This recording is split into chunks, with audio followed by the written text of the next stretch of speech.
One winter evening, Henry's driver said, "We'll be out early tomorrow. We've got to take the Flying Kipper." "Don't tell Gordon, but I think if we pull the Kipper nicely, the Fat Controller will let us pull the Express.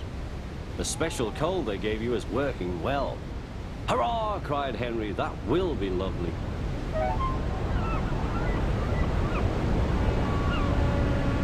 All kinds of ships use the harbour at the big station by the sea. There are passenger ships, cargo ships, and fishing boats also come here. They unload their fish on the quay. Some of it goes to shops in the town, and the rest in a special train to other places far away. This is the train the railwaymen call the Flying Kipper.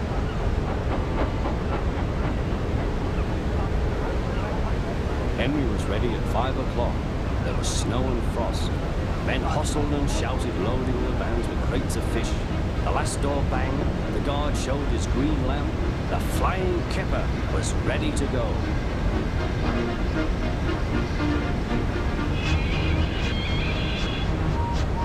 Come on, don't be silly, puffed Henry to the vans.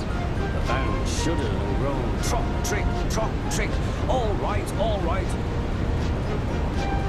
That is better, puffed Henry.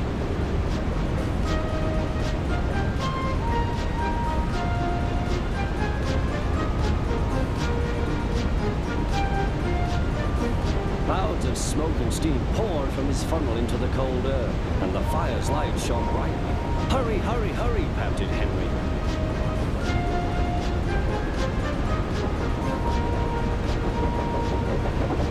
They were going well.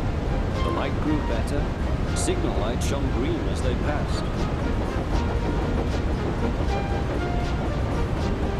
Then a yellow signal appeared ahead.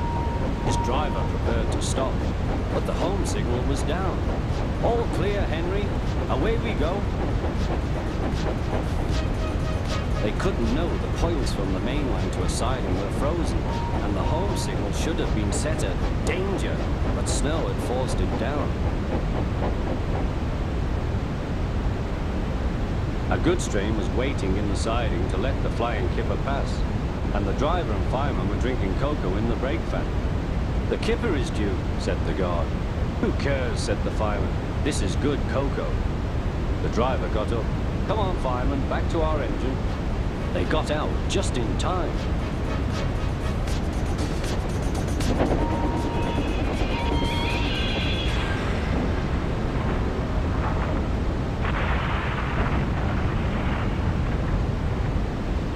Henry's driver and fireman had jumped clear before the crash, but Henry lay dazed and surprised.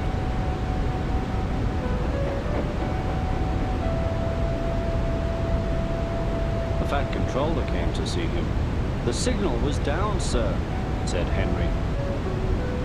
"Cheer up, Henry, it wasn't your fault. Ice and snow caused the accident. I'm sending you to Crewe, a fine place for sick engines. They'll give you a new shape and a larger firebox. You'll feel a different engine and won't need special coal anymore. Won't that be nice?" "Yes, sir," said Henry doubtfully.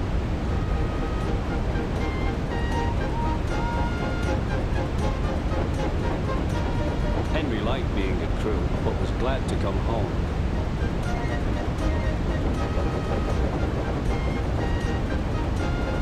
A crowd of people waited to see him arrive in his new shape. He looked so splendid and strong that they gave him 3 cheers. "Peep, peep," he whistled. "Thank you very much." I am sorry to say that a lot of little children are often late for school because they wait to see Henry go by. They often see him pulling the express. He does it so well that Gordon is jealous. But that's another story.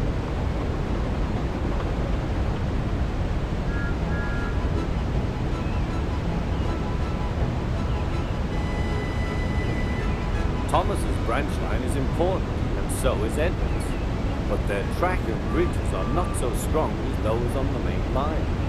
The Fat Controller does not allow the heavier mainline engines like Gordon to run on them.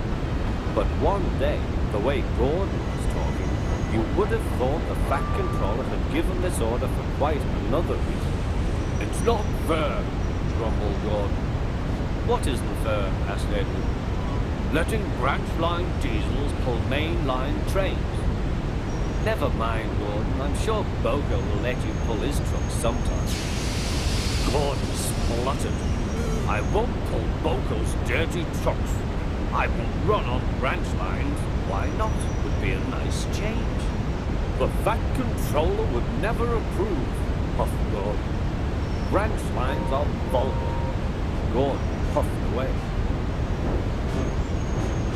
Edward chuckled and followed him to the station. Every evening, the two engines pull two fast trains from the station. Gordon always leaves first with an express for the main line. Edward follows 5 minutes later with his train for the branch line.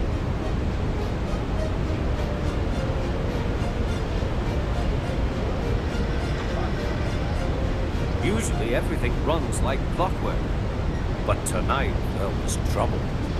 A lady in a green floppy hat was saying goodbye to a friend.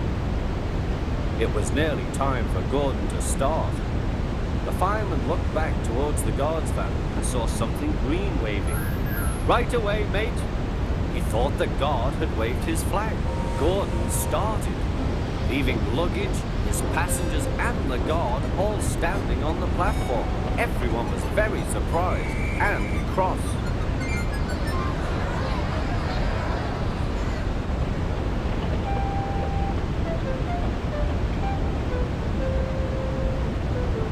To make matters worse, by the time Gordon had been stopped and brought back, Edward was already late with his train. So now he set off first. But the signalman at the junction wasn't told about the change. By mistake, he sent Edward along the main line.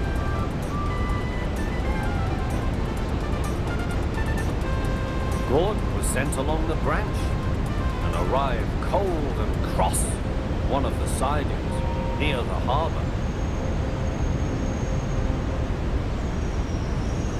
Next morning, Bill and Ben peeped into the yard. There were no trucks for them. They didn't mind that. Teasing Gordon would be much better fun. "What's that?" asked Bill. "Shh," whispered Ben. "It's Gordon." "It looks like Gordon, but it can't be. Gordon never comes off the branch lines. He thinks them vulgar." Gordon pretended he hadn't heard. "If it isn't Gordon," said Ben, "it's just a pile of old iron, which we'd better take to the scrapyard." "No, Bill, this lot's useless for scrap. We'll take it to the harbour and dump it in the sea." Gordon was alarmed. "I am Gordon. Stop, stop!" When Boko suddenly arrived, Gordon thought him the most beautiful sight he had ever seen. "Boko, my dear engine, save me!" Boko quickly sized up the situation and threatened to take away the trucks he had brought for Bill and Ben. This made the twins behave at once.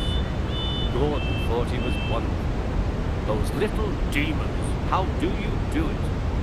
"Oh, well," said Boko, "it's just a knack." Gordon still believes that Boko saved his life, but we know the twins were only teasing, don't we? Thomas the tank engine wouldn't stop being a nuisance. Night after night he kept the other engines awake. "I'm tired of pushing coaches. I want to see the world." The other engines didn't take much notice, but Thomas was a little engine with a long tongue.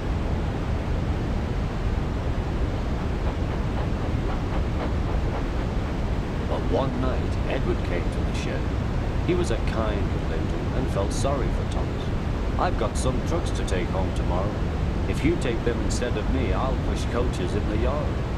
"Thank you," said Thomas. "That will be nice." Next morning, Edward and Thomas asked their drivers, and when they said yes, Thomas ran off happily to find trucks.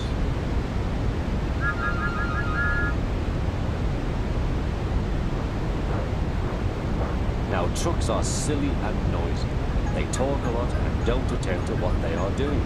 And I'm sorry to say they play tricks on an engine who is not used to them. trucks. He warned Thomas to be careful, but Thomas was too excited to listen.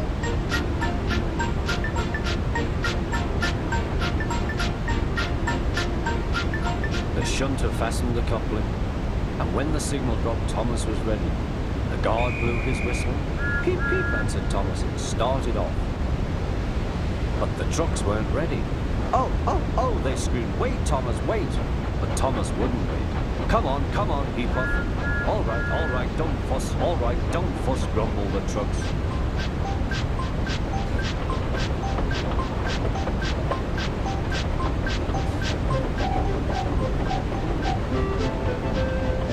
Thomas began going faster and faster. Whee! He whistled as he rushed through Henry's tunnel.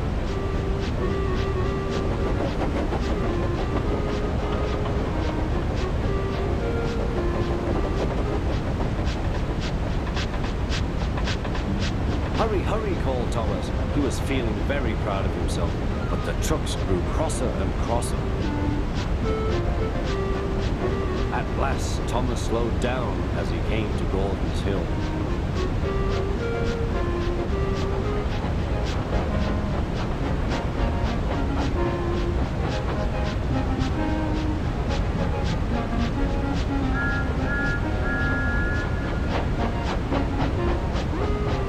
Steady now, steady, warned the driver as they reached the top.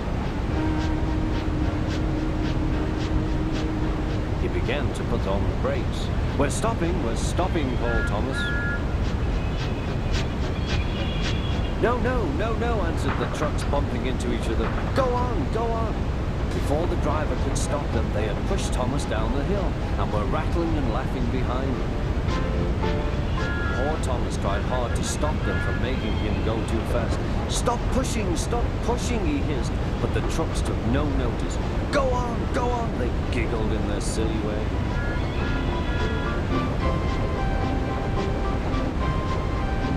There's the station. Oh dear, what shall I do? He cried. He rattled straight through and swerved into the goods yard. Thomas shut his eyes. I must stop. When he opened his eyes, he saw he had stopped just in front of the buffers. There watching him was the fat controller. What are you doing here, Thomas? He asked.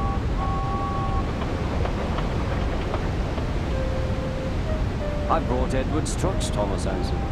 Why did you come so fast? I didn't mean to. I was pushed, said Thomas. You've got a lot to learn about trucks then, little Thomas. After pushing them about here for a few weeks, you'll know almost as much about them as Edward. Then you'll be a really useful engine.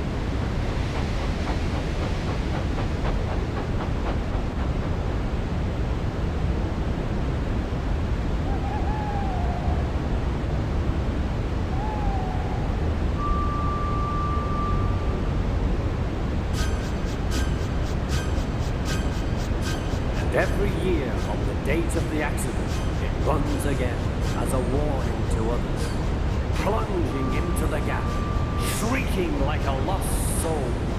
Percy, what are you talking about? The ghost train. Driver saw it last night. Where? Asked Thomas and Toby. He didn't say. Oh, it makes my wheels wobble to think of it. Huh, said Thomas. You're just a silly little engine. I'm not scared.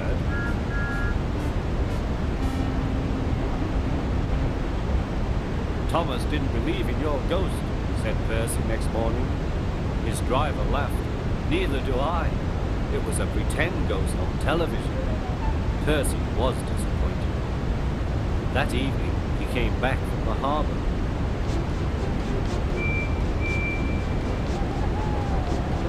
Percy knew where he was, even in the dark. Crow's Farm Crossing. He shan't be long now.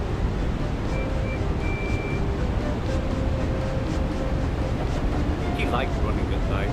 The rails hung, the signal light shone green. But a broken cartload of lime lay ahead. Sam the farmer had just gone for help.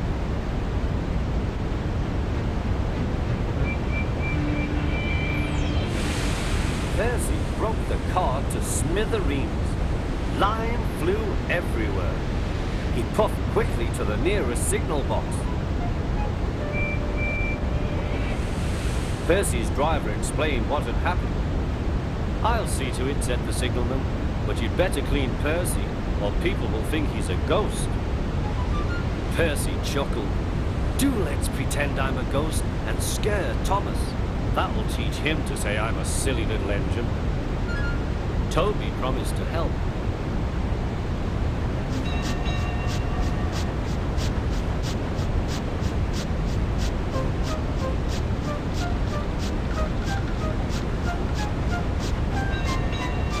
Thomas was being ordered up for his evening train. "Percy's had an accident," cried Toby. "Poor engine," said Thomas. "Botheration! That means I'll be late. They've cleared the line for you, but there's something worse. Out with it, Toby. I can't wait all evening. I've just seen something," said Toby. "It looked like Percy's ghost. It said it was coming here to warn us." "Huh! Who cares? Don't be frightened, Toby. I'll take care of you."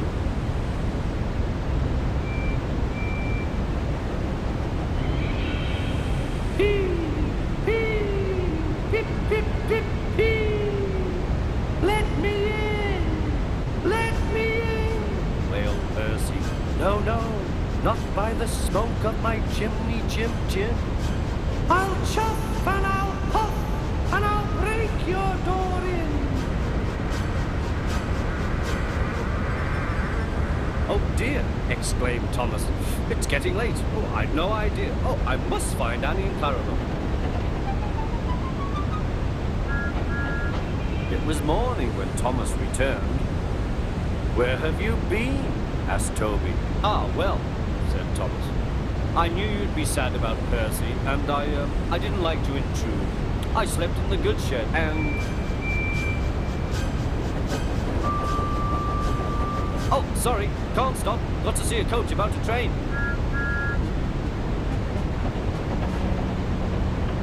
Percy was none the worse for his adventure, and was still enjoying himself enormously. He had heard everything. Well, what do you know about that? Anyone would think, chuckled Toby, that our Thomas had just seen a ghost. One day, Edward was in the shed where he lived with the other engines. They were all bigger than Ed and boasting about it. "The driver won't choose you again," said Gordon. "He wants strong engines like us." But the driver and fireman felt sorry for Edward. "Would you like to come out today?" "Oh, yes, please," said Edward. So they lit his fire, made lots of steam, and Edward puffed away. The other engines were very cross at being left behind.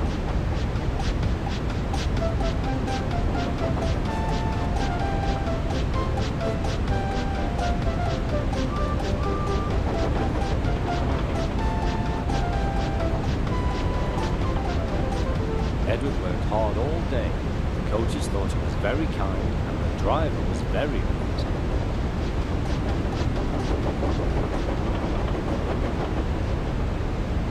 "I'm going out again tomorrow," Edward told the other engines that night. "What do you think of that?" But he didn't hear what they thought, for he was so tired and happy that he fell asleep at once.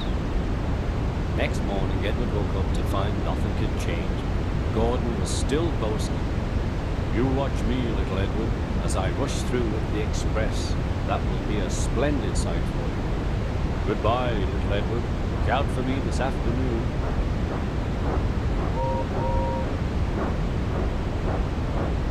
Edward went off to do some shunting. Edward liked shunting. It was fun playing with trucks. He would come up quietly and give them a push. Then he would stop and the silly trucks would go bump into each other. "Oh!" they cried. "Whatever is happening?"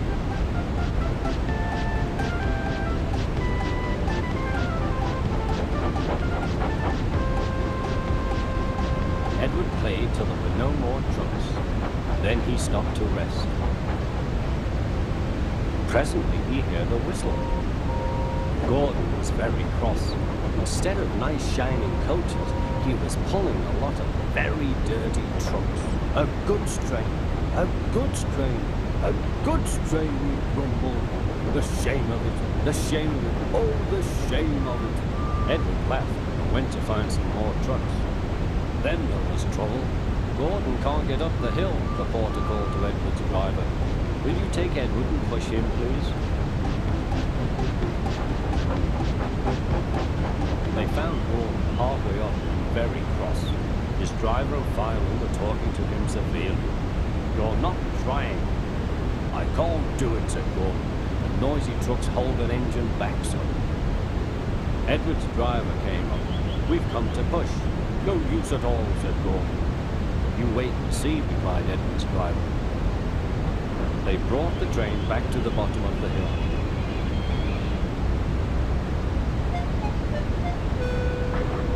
I'm ready, said Edward. No good, grumbled Gordon. They pulled and pushed as hard as they could.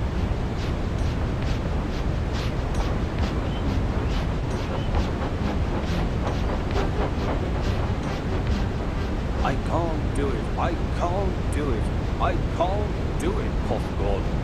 I will do it, I will do it, I will do it, puffed Edward. Edward pushed and puffed and puffed and pushed as hard as ever he could. And almost before he realized it, Gordon found himself at the top of the hill. I've done it, I've done it, I've done it, he said proudly. He forgot all about Edward and didn't wait to say thank you. Edward was left out of breath and far behind. He ran on to the next station, and there he found that the driver and fireman were very pleased with him. The fireman gave him a nice long drink, and the driver said, I'll get out my paint tomorrow and give you a beautiful coat of blue with red stripes. Then you'll be the smartest engine in the shed. One day Henry wanted to rest, but Percy was talking to some engines. He was telling them about the time he had braved bad weather to help Thomas. It was raining hard. Water swelled under my boiler. I couldn't see where I was going, but I struggled on. Oh, Percy, you are brave. Well, it wasn't anything really. Water's nothing to an engine with determination. Tell us more, Percy. What are you engines doing here? Hissed Henry. This shed is for the Fat Controller's engines. Go away. Silly things, Henry snorted.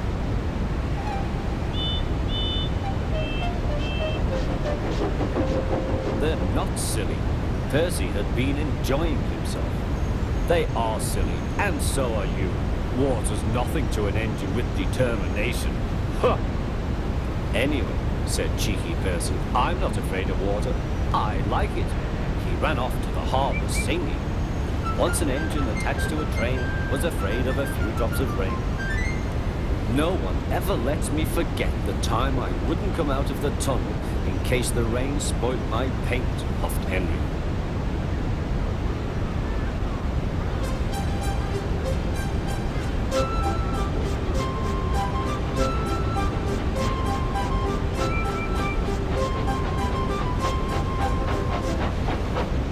Thomas was looking at a board on the quay.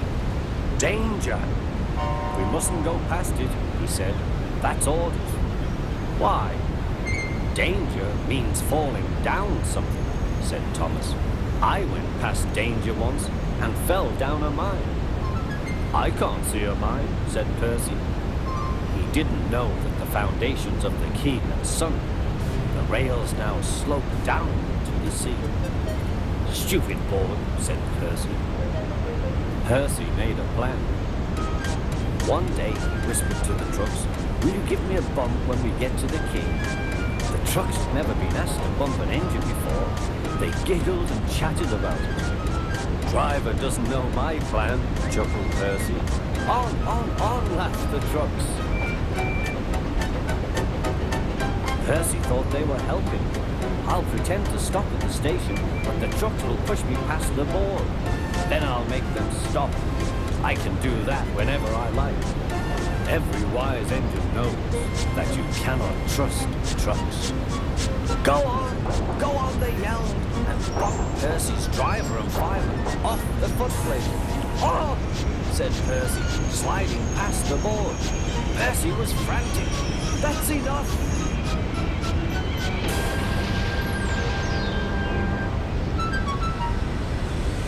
Percy was sunk.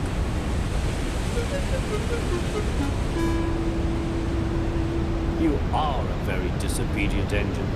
Percy knew that voice. Please, sir, get me out, sir. I'm truly sorry, sir. No, Percy, we cannot do that till high tide. I hope it will teach you to obey orders. Yes, sir. It was dark when they brought floating cranes to rescue Percy. He was too cold and stiff to move by himself.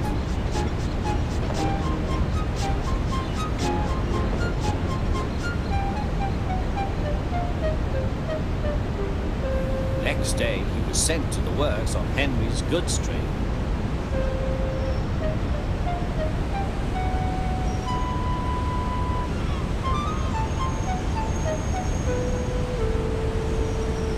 Well, chuckled Henry. Did you like the water? No. I am surprised. You need more determination, Percy. Water's nothing to an engine with determination, you know. Perhaps you will like it better next time. Percy is quite determined that there won't be a next time.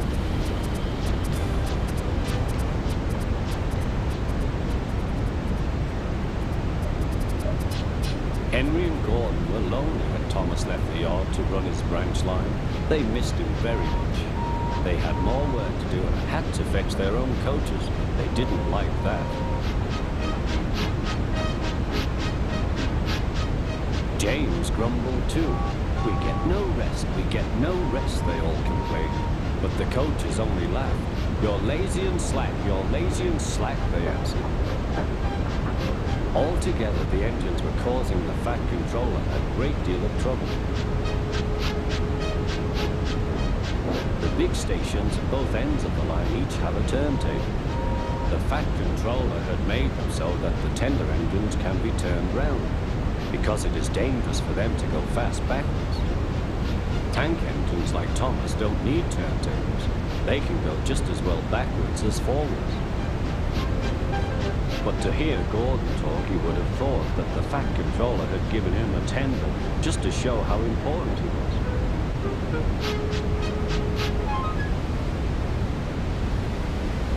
You don't understand, little Thomas. We tender engines have a position to keep up. It doesn't matter where you go, but we are important. And for the Fat Controller to make us shunt trucks, fetch coaches, and go on some of those dirty sidings, it's not the proper thing. Thomas chuckled and went off with Annie and Clara. Disgraceful, Gordon hissed, as he ran backwards to the turntable. The turntable was in a windy place close to the sea, and if he was not on it just right, he put it out of balance and made it difficult to turn. The day, Gordon was in a bad temper, and the wind was blowing fiercely. His driver tried to make him stop in the right place, but Gordon wasn't trying. The fireman tried to turn the handle, but Gordon's weight and the strong wind prevented him. It's no good, they said at last. Your tender upsets the balance. If you were a nice tank engine, you'd be all right. Now you'll have to pull the next train backwards. Look, called some boys. There's a new tank engine. Oh, it's only Gordon back to front. Hello, called Thomas. Plain tank engines? Sensible engine. Take my advice, scrap your tender and have a nice bunker. Gordon said nothing. Even James laughed when he saw him. Take care, hissed Gordon. You might stick too.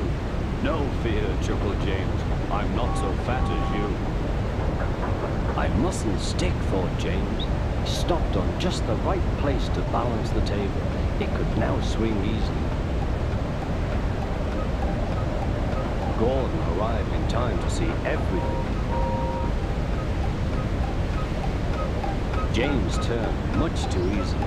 The wind puffed him round like a top. He couldn't stop.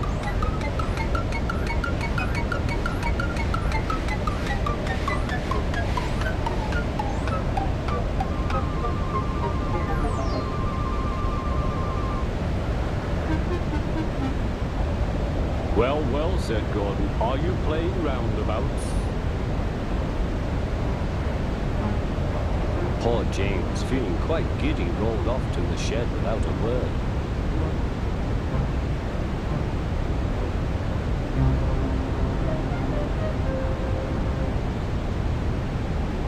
That night, the three engines had an indignation meeting. It's shameful to treat tender engines like this. Gordon has to go backwards and people think he's a tank engine. James spins round like a top and everyone laughs at us. And to add to that, the fat controller makes us all shunt in dirty sidings. Blech. Listen, said Gordon. He whispered something to the others. We'll do it tomorrow. The fat controller will look silly. The engines have decided to go on strike.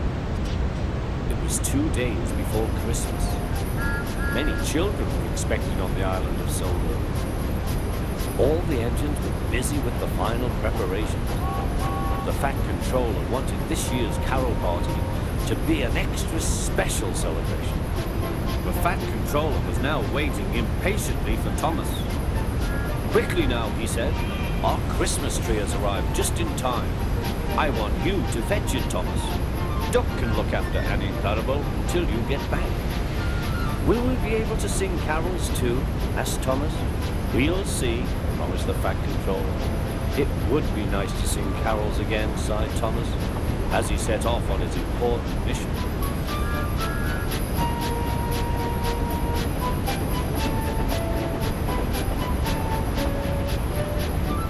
Thomas collected the tree safely, but large snowdrifts lay ahead. I mustn't be late, he thought. The Fat Controller is relying on me. Whistling bravely, Thomas tried to move, but he couldn't. There was worse to come. Poor Thomas was snowed under. Meanwhile, the other engines waited and waited. They were grumbling about Thomas for being late. Silence, said the Fat Controller. Thomas left the works safely, but snow has brought the telephone lines down. We must assume he is stranded. The engines now felt sorry for Thomas, and cold but confident, the twins set off to the rescue.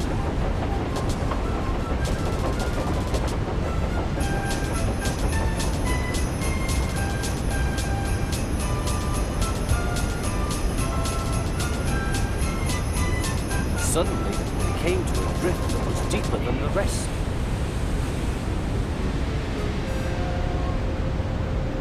Hush, said Donald. I can hear something. Probably the wind, said Douglas. No, listen, insisted Donald. Look, it's Thomas. Come on, the poor wee engine must be frozen to the frames in there. When the workmen arrived, it took some time to decide how to dig away the heavy drifts of snow. Thomas's driver and fireman, who had taken shelter at a nearby cottage, joined the rescue.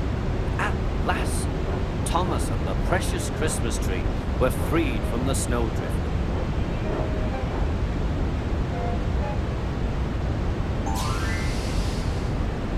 Then they set off once more to finish their long journey.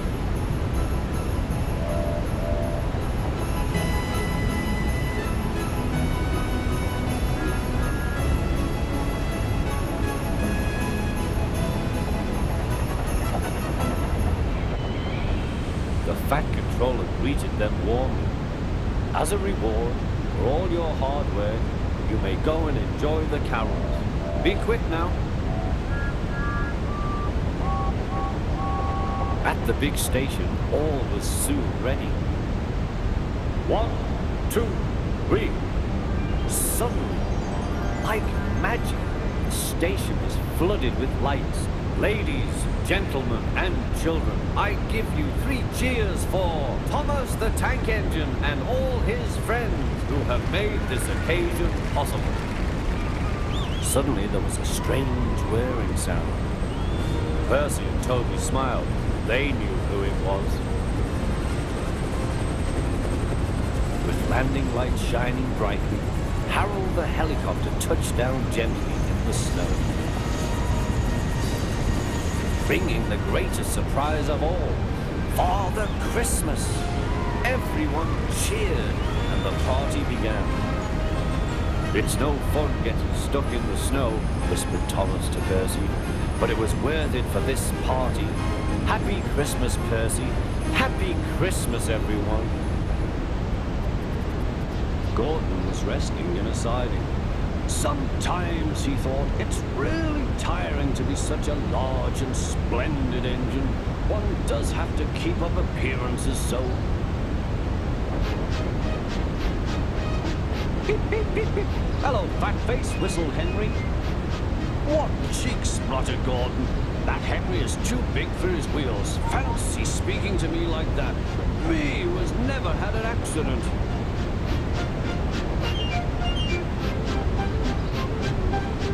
On jammed whistles and burst safety valves accident? Asked Percy innocently. No, indeed. High spirits might happen to any engine. But to come off the rails like Henry did, well, I ask you, is it right? Is it decent? Then it was Henry's turn to take the express. Gordon watched him getting ready. Be careful, Henry. You're not pulling the Flying Kipper now. Mind you keep on the rails today.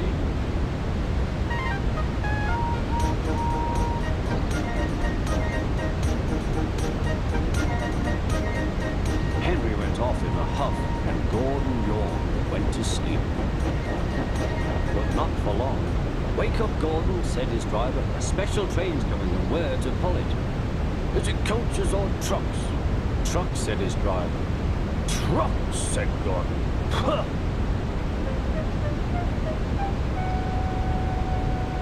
Gordon's fire was slow to start, so Edward had to push Gordon to the turntable to get him facing the right way. I won't go, grumbled Gordon. Don't be silly, puffed Edward. At last Gordon was on the turntable. The movement had shaken his fire. It was now burning nicely, making steam. Gordon was cross and didn't care what he did. He waited till the table was halfway round. I'll show them, he hissed. He moved slowly forward to jam the table, but he couldn't stop himself and slithered into a ditch. Ooh, she hissed. Get me out! Get me out! Not a hope, said his driver violently. You're stuck, you silly great engine. Don't you understand that? They telephoned the Fat Controller. So Gordon didn't want to take the special train and ran into a ditch. What's that you say? The special's waiting? Tell Edward to take it, please. And Gordon? Oh, leave him where he is. We haven't time to bother with him now. On the other side of the ditch, some little boys were chattering. Cool, doesn't he look silly? They'll never get him out. They began to sing. Silly old Gordon fell in a ditch, fell in a ditch, fell in a ditch. Silly old Gordon fell in a ditch, all on a Monday morning. Gordon lay in the ditch all day. Oh dear, he thought, I shall never get out.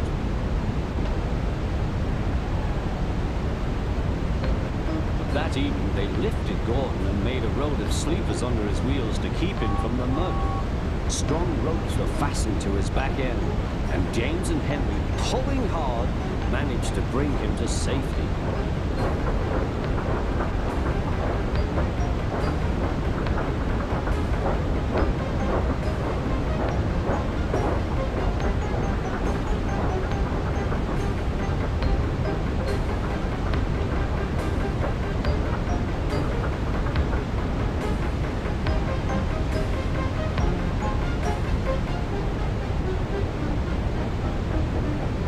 late that night, Gordon crawled home, a sadder and wiser engine.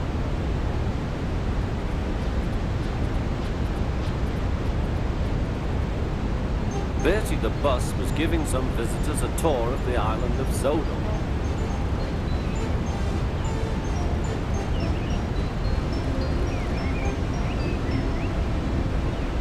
It was their last afternoon, and Edward was preparing to take them to meet Bill and Ben. He found it hard to start the heavy train. Did you see him straining? Asked Henry. Positively painful, remarked James. Just pathetic, grunted Gordon. He should give up and be preserved before it's too late. Shut up, burst out Duck. You're all jealous. Edward's better than any of you. You're right, Duck, said Boko. Edward's old, but he'll surprise us all. I've done it, we're off! I've done it, we're off! Said Edward as he finally puffed out of the station.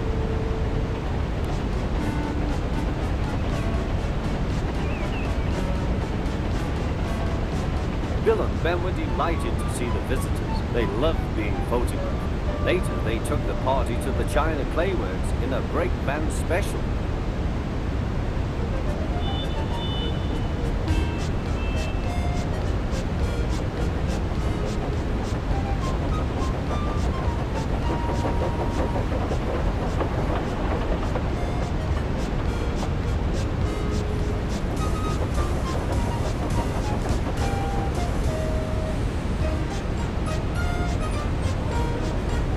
Everyone had a splendid time. The visitors were most impressed.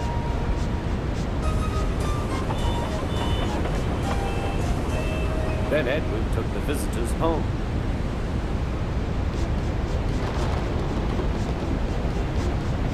On the way, the weather changed. Wind and rain buffeted Edward. His sanding gear failed, and his fireman rode in front, dropping sand on the rails by hand.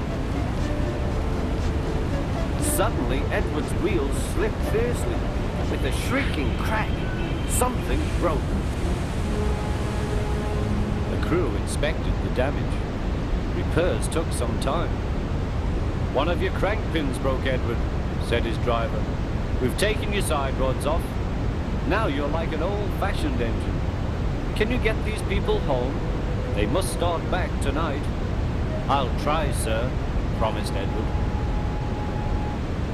Edward puffed and pulled his hardest, but his wheels kept slipping and he could not start the heavy train. The passengers were anxious. Driver, fireman and guard went along the train, making adjustments between the coaches. We've loosened the couplings, Edward.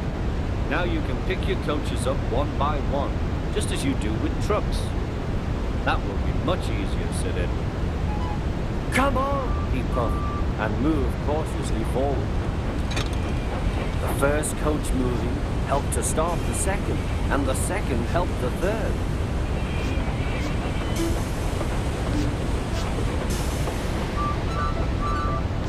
I've done it, puffed Edward. Steady, boy, warned his driver. Well done, boy. You've got them! You've got them! And he listened happily to Edward's steady beat as he forged slowly but surely ahead. At last, battered, weary, but unbeaten, Edward steamed in. Henry was waiting for the visitors with the special train. Beep, beep! The Fat Controller angrily pointed to the clock, but excited passengers cheered and thanked Edward. His driver and fireman. Duck and Boko saw to it that Edward was left in peace. Gordon and James remained respectfully silent.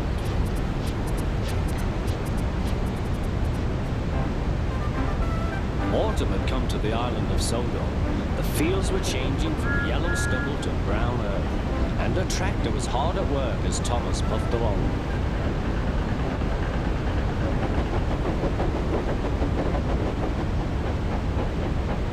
Later, Thomas saw the tractor close by. "Hello," said the tractor. "I'm Terence. I am ploughing." "I'm Thomas. I'm pulling a train." "What ugly wheels you've got." "They're not ugly. They're caterpillars," said Terence. "I can go anywhere. I don't need rails." "I don't want to go anywhere," said Thomas. "I like my rails, thank you." Winter came with dark clouds full of snow. "I don't like it," said Thomas's driver. "A heavy fall is coming. I hope it doesn't stop us." "Huh," said Thomas. "Soft stuff, nothing to it." And he puffed on, feeling cold but confident. They finished their journey safely, but by now the country was covered. "You'll need your snowplow for the next journey, Thomas," said his driver. "Huh! Snow is silly soft stuff. It won't stop me." A snowplow was heavy and uncomfortable and made Thomas cross. He shook it and he banged it, and when they got back, it was so damaged that the driver had to take it off. "You're a very naughty engine," he said to Thomas. Next morning, Thomas's driver and fireman came early and worked hard to mend the snowplow, but they couldn't make it fit. Thomas was pleased. "I shan't have to wear it. I shan't have to wear it," he puffed to Annie and Clarabelle. But they were rather worried. "I hope it's all right. I hope it's all right," they whispered to each other. The driver was worried too. "It's not bad here," he said to the fireman, "but it's sure to be deep in the valley." "Silly soft stuff," puffed Thomas. "I didn't need that stupid old thing yesterday, and I shan't today. Snow can't stop me." Rushed into a tunnel thinking how clever he was, but there was trouble ahead. "Cinders and ashes," said Thomas. "I am stuck." And he was. "Back, Thomas, back," said his driver. Thomas tried, but his wheels spun and he couldn't move. The guard went back for help, while everyone else tried to dig the snow away. But as fast as they dug, more snow slipped down until Thomas was nearly buried. "Oh, my wheels and coupling rods! I shall have to stop here till I'm frozen. What a silly engine I am!" And Thomas began to cry.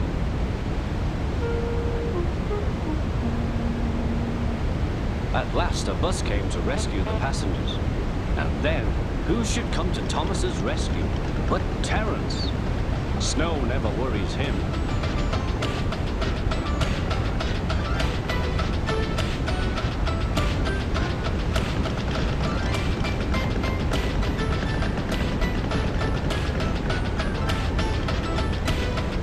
He pulled the empty coaches away, then came back for Thomas. Thomas's wheels were clear, but still spun when he tried to move. Terence tugged and slipped and slipped and tugged, and at last dragged Thomas clear of the snow, ready for the journey home.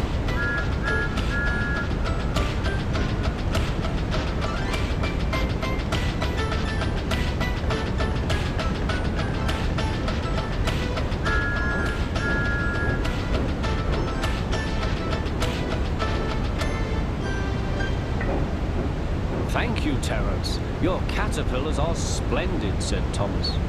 "I hope you'll be sensible now, Thomas," said his driver. "I'll try," said Thomas, and he puffed humbly away. It was a beautiful morning on the island of Sodor. Thomas the tank engine's blue paint sparkled in the sunshine as he puffed happily along his branch line with Annie and Clarabelle. He was feeling very pleased with himself.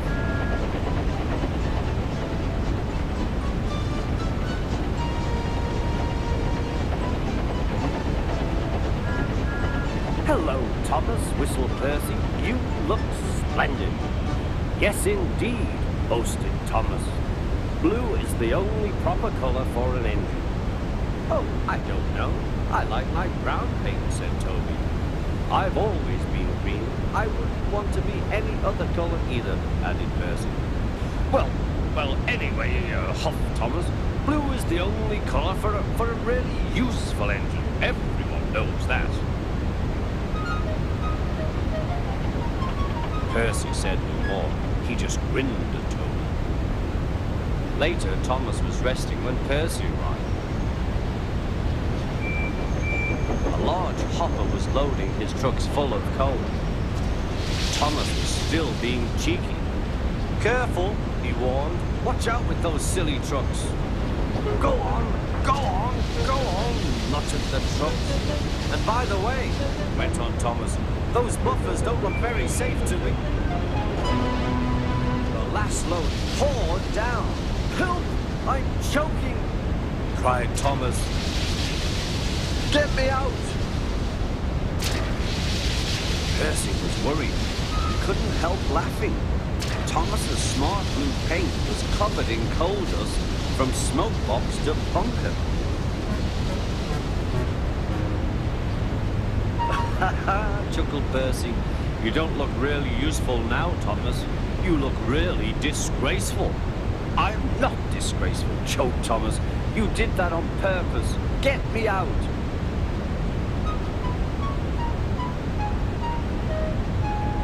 It took so long to clean Thomas that he wasn't in time for his next train. Toby had to take Annie and Clarabelle. "Poor Thomas," whispered Annie to Clarabelle. They were most upset.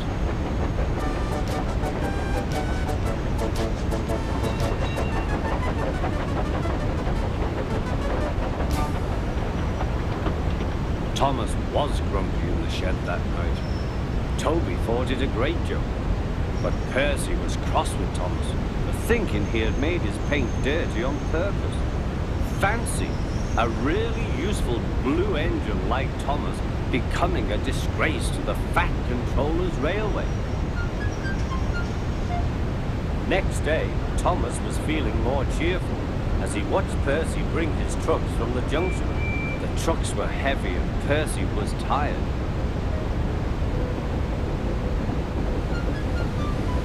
"Have a drink," said his driver, "then you'll feel better." The water column stood at the end of the siding with the unsafe buffers. Suddenly, Percy found that he couldn't stop. The buffers didn't stop him either. "Oh!" wailed Percy. "Help!" The buffers were broken and Percy was wheel deep in coal. It was time for Thomas to leave. He had seen everything. "Now Percy has learned his lesson too," he chuckled to himself.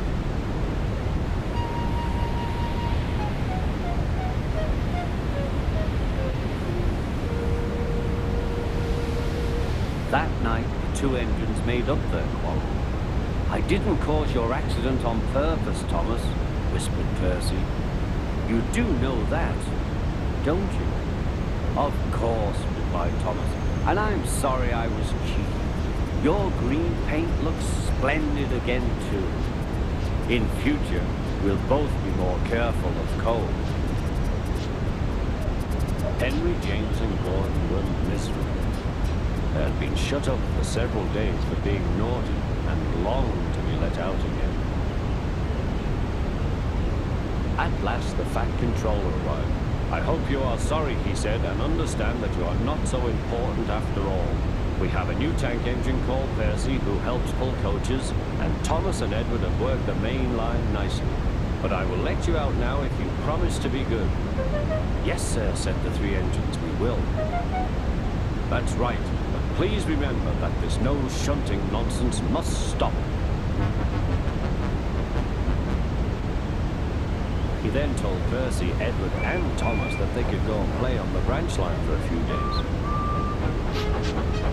And they ran off happily to find Annie and Clarabelle at the junction. The two coaches were so pleased to see Thomas again.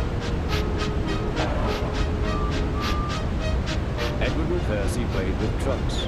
"Stop, stop, stop," screamed the trucks as they were pushed into their proper sidings. But the two engines laughed and went on shunting till the trucks were tidily arranged.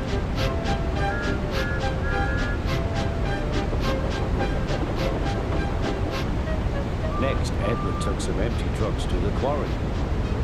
Percy was left alone. He didn't mind that a bit. He liked watching trains and being cheeky to the other engines.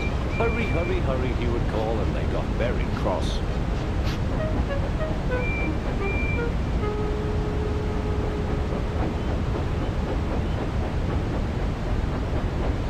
After a great deal of shunting, Percy was waiting for the signalman to set the point so that he could get back to the yard. He was eager to work, but was being rather careless and not paying attention. Edward had warned Percy, "Be careful on the main line. Whistle to the signalman you are there." But Percy didn't remember to whistle, so the busy signalman forgot him. Percy waited and waited. The points were still against him, so he couldn't move. Then he looked along the main line. Peep, peep! He whistled in horror, for rushing straight towards him was Gordon with the express. Oh! Groaned Gordon. Get out of my way!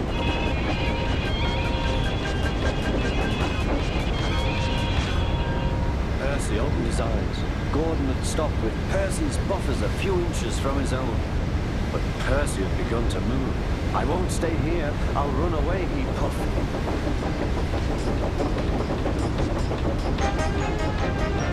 He went straight through Edward's station and was so frightened that he ran right up Gordon's hill without stopping.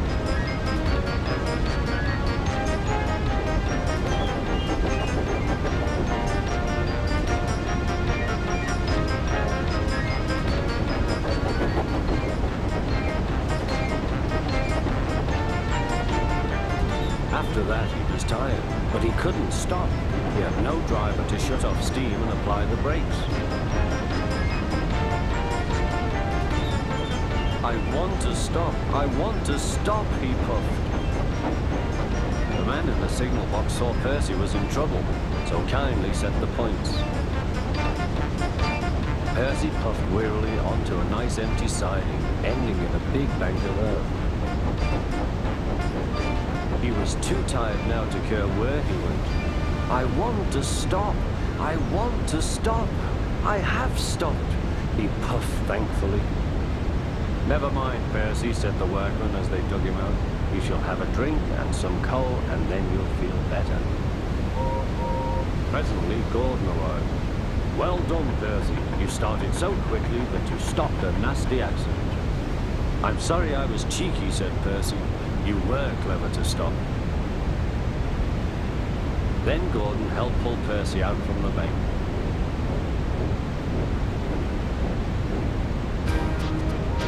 Percy is still cheeky because he is that sort of engine. He is always most careful when he goes on the main line. One day, James had to wait at the station till Edward and his train came. This made him cross. Late again? Edward laughed, and James fumed away.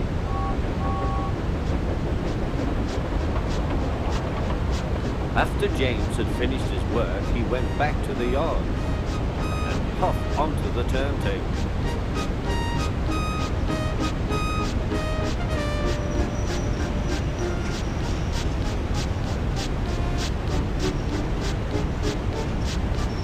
He was still feeling very bad-tempered.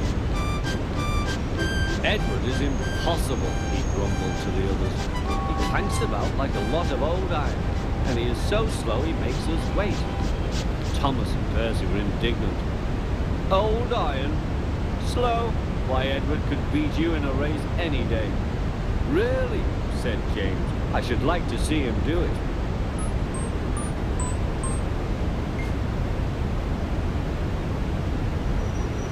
Next morning, James's driver was suddenly taken ill. He could hardly stand, so the fireman uncoupled James ready for shunting. James was impatient.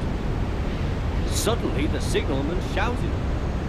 There was James puffing away down the line. "All traffic halted," he announced at last. Then he told the fireman what had happened. Two boys were on James's footplate fiddling with the controls. Phew! They tumbled off and ran when James started. The signalman answered the telephone. "Yes, he's here. Right. I'll tell him." The inspector's coming at once. He wants a shunter's pole and a coil of wire rope. What for? Wondered the fireman. Search me, but you'd better get them quickly. The fireman was ready when Edward arrived.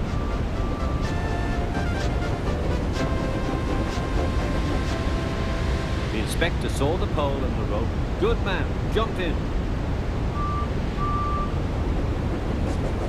We'll catch him, puffed Edward. James was laughing.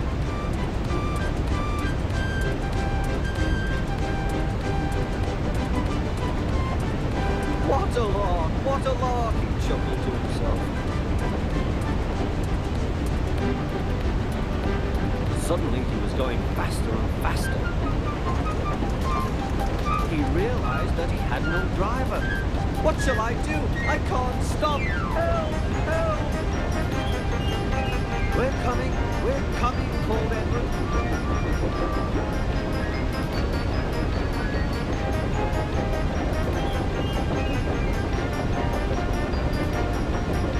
Edward was panting up behind with every ounce of steam he had. At last he caught up with James.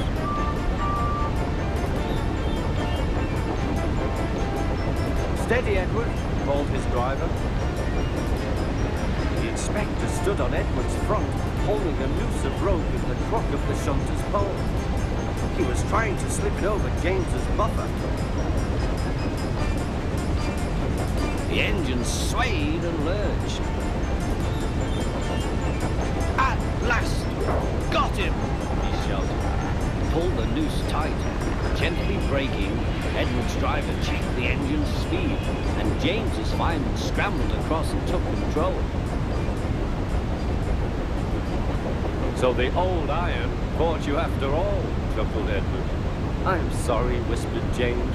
Thank you for saving me. You were splendid, Edward. That's all right, replied Edward. The engines arrived at the station side by side. The Fat Controller was waiting. A fine piece of work, he said. James, you can rest and then take your train. I'm proud of you, Edward. You shall go to the works and have your worn parts mended. Oh, thank you, sir, said Edward. It'll be lovely not to clank.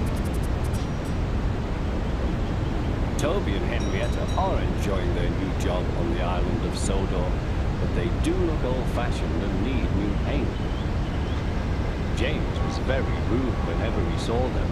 Ugh, what dirty objects, he would say. At last, Toby lost patience. James, he asked, why are you red? I am a splendid engine, answered James. Ready for anything. You never see my paint dirty. Oh, said Toby innocently, that's why you once needed bootlaces, to be ready, I suppose. James went redder than ever and snorted off. It was such an insult to be reminded of the time a bootlace had been used to mend a hole in his coaches.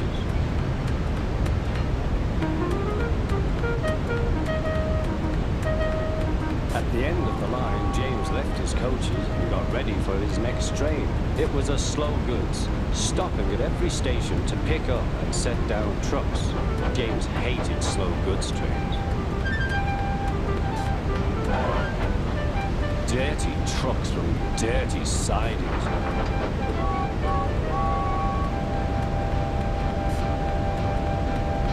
Blech.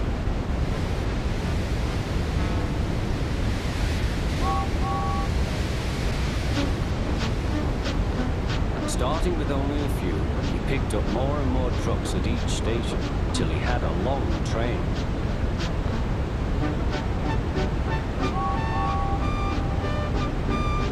At first, the trucks behaved well, but James bumped them so crossly that they were determined to pay him back. Presently, they approached the top of Gordon's Hill. Heavy goods trains halt here to pin down their brakes. James had had an accident with trucks before and should have remembered this. Wait, James, wait, said the driver, but James wouldn't wait.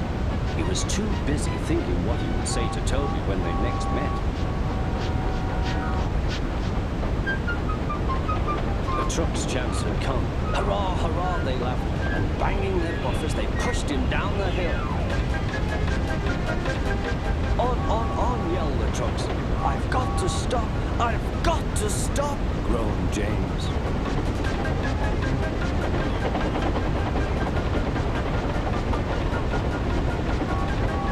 Through the station they thundered. Disaster lay ahead.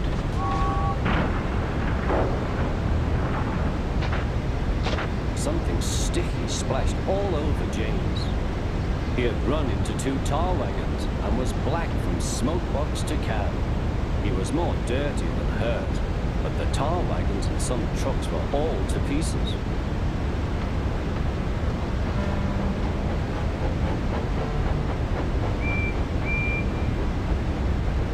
Toby and Percy were sent to help and came as quickly as they could.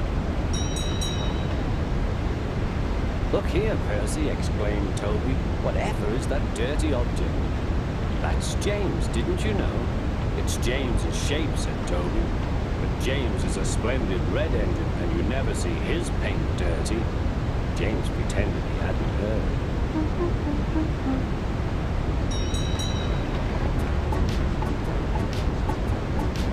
Toby and Percy cleared away the unhurt trucks and helped James home.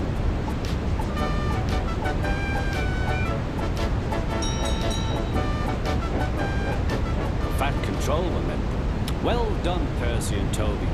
He turned to James. "Fancy letting your trucks run away. I am surprised. You're not fit to be seen. You must be cleaned at once. Toby shall have a new coat of paint." "Please, sir, can Henrietta have one too?" said Toby. "Certainly, Toby." "Oh, thank you, sir. She will be pleased." All James could do was watch Toby as he ran off happily with the news.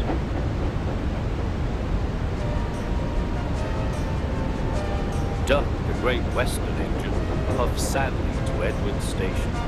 "It's not fair," he complained. "Diesel has been telling lies about me and made the Fat Controller and all the engines think I'm hurrying." Edward smiled.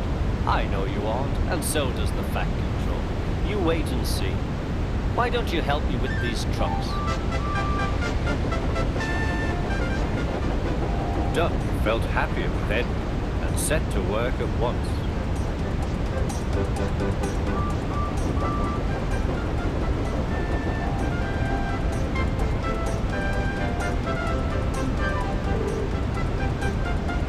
The trucks were silly, heavy and noisy. The 2 engines had to work hard, pushing and pulling all afternoon. At last they reached the top of the hill. "Goodbye," whistled Duck, and rolled gently over the crossing to the other line. Duck loved coasting down the hill, running easily with the wind whistling past. Suddenly, it was a guard's warning whistle. "Hurrah, hurrah, hurrah," laughed the trucks. "We've broken away, we've broken away. Chase him, bump him, throw him off the rails," they yelled. "Hurry, Duck, hurry," said the driver. They raced through Edward Station, but the trucks were catching up. "As fast as we can, then they'll catch us gradually." The driver was gaining control. "Another clear mile and we'll do it." "Oh, glory, look at that!" James was just pulling out on their line from the station ahead. Any minute there could be a crash. "It's up to you now, Duck," cried the driver. Duck put every ounce of weight and steam against the trucks. "It's too late," Duck groaned and shut his eyes. He veered into a siding where a barber had set up shop. He was shaving a customer.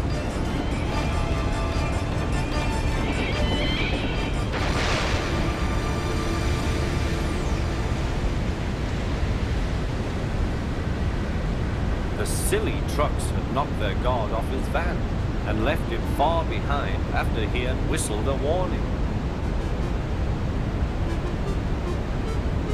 But the trucks didn't care. They were feeling very pleased with themselves. "Beg pardon, sir," gasped Duck. "Excuse my intrusion." "No, I won't," said the barber. "You frightened my customers. I'll teach you." And he lathered Duck's face all over. Poor Duck. Thomas was helping to pull the trucks away when the Fat Controller arrived. I do not like engines popping through my walls, fumed the barber. I appreciate your feelings, said the Fat Controller, but you must know that this engine and his crew have prevented a serious accident. It was a very close, shave. Oh, said the barber. Oh, excuse me. He filled a basin of water to wash Duck's face. I'm sorry, I didn't know you were being a brave engine. That's all right, sir. I didn't know that either. You were very brave indeed, said the Fat Controller. I'm proud of you.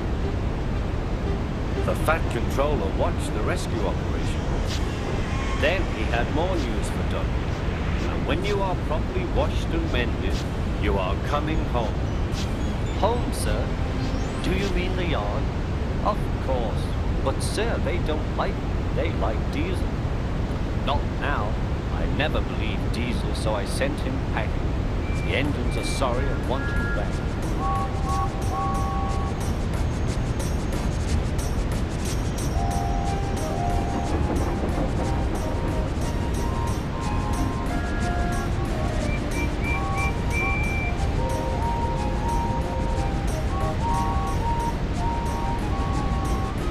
A few days later, when he came home, there was a really rousing welcome for Duck, the Great Western Engine.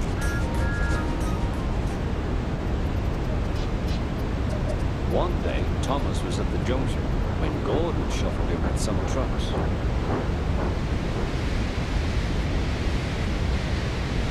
Phew, remarked Thomas. What a funny smell. Can you smell a smell? I can't smell a smell, said Annie. A funny, musty sort of smell, said Thomas. No one noticed it till you did, grunted Gordon. It must be yours. Not long ago, he had fallen into a dirty ditch. Thomas enjoyed teasing him about it. Annie, Clarabelle, do you know what I think it is? It's ditch water. Before Gordon could answer, Thomas puffed away. Annie and Clarabelle could hardly believe their ears. He's dreadfully rude. I feel quite ashamed. I feel quite ashamed. He's dreadfully rude. And to Thomas they said, you mustn't be rude. You make us ashamed. But Thomas didn't care a bit.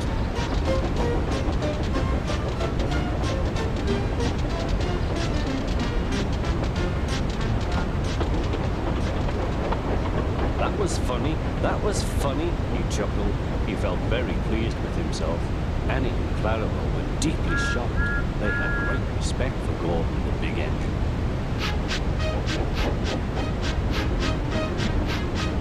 Thomas left the coaches at the station and went off to a mine for some trucks. Long ago, miners digging for lead had made tunnels under the ground. The roofs are strong enough to hold up trucks, but not the weight of engines. A large notice warns them not to enter the area. Danger! Engines must not pass this board.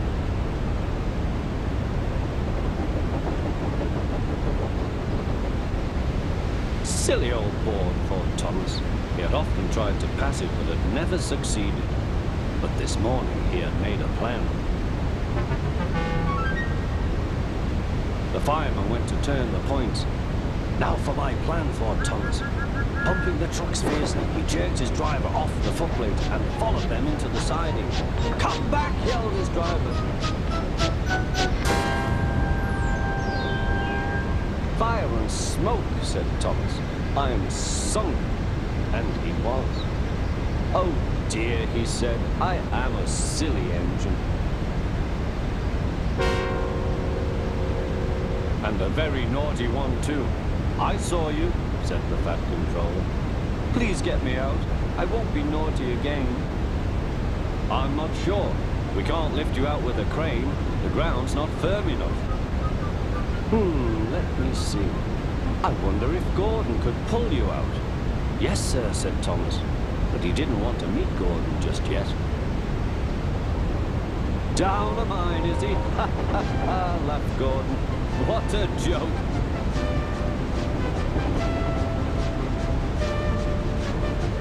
Poop, poop, little Thomas. We'll have you out in a couple of puffs.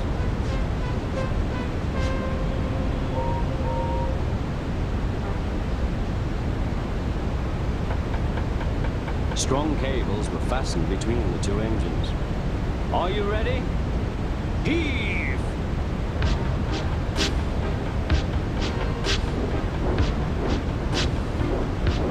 It was a lot harder than they all thought, but at last Thomas was free. I'm sorry I was cheeky, said Thomas. That's all right, Thomas, you made me laugh, replied Gordon.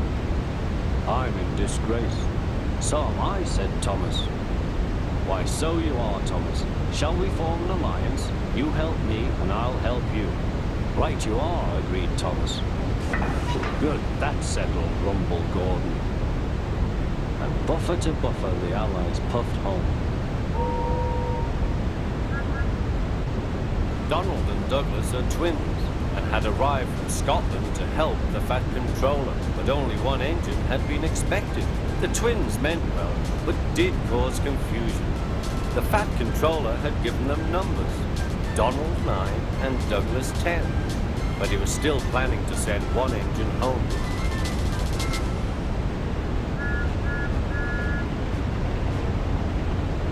There was a brake van in the yard that had taken a dislike to Douglas.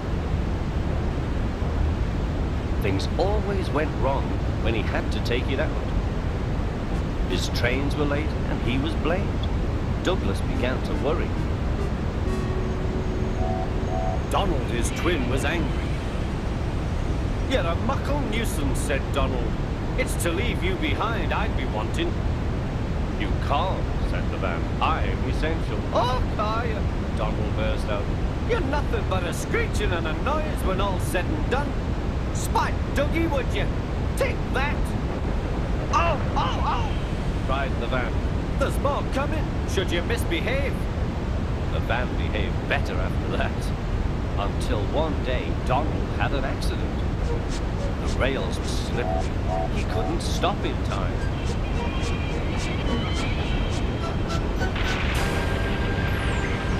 The Fat Controller was most annoyed. "I am disappointed, Donald. I did not expect such clumsiness from you. I had decided to send Douglas back and keep you." "I'm sorry, sir," said Donald. "I should think so too. You have upset my arrangements. Now James will have to help with the goods work, while you have your tender mended. James won't like that." The Fat Controller was right. James grumbled dreadfully.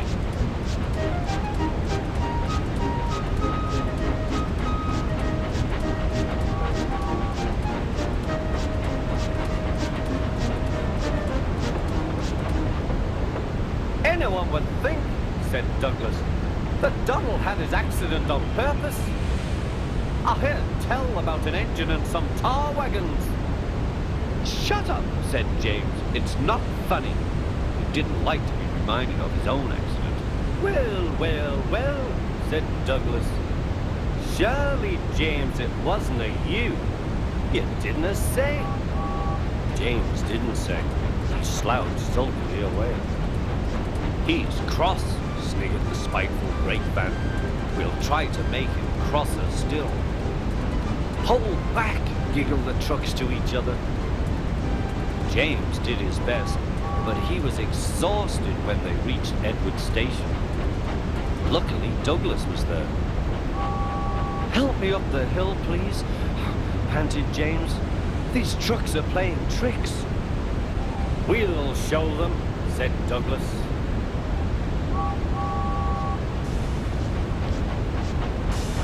Slowly but surely, the snorting engines forced the trucks up the hill. But James was losing steam. "I can't do it! I can't do it! Lay it to me!" shouted Douglas. God was anxious. "Go steady! The van's breaking!" The van was in pieces. No one had been hurt, and soon Edward came to clear the mess. The Fat Controller was on board. "I might have known it would be Douglas," he said. "Douglas was grand, sir," said Edward. "James had no steam left, but Douglas worked hard enough for 3. I heard him from my yard." 2 would have been enough, said the Fat Controller. I want to be fair, Douglas, but I don't know. I really don't know. The Fat Controller was making up his mind about something, but that's another story.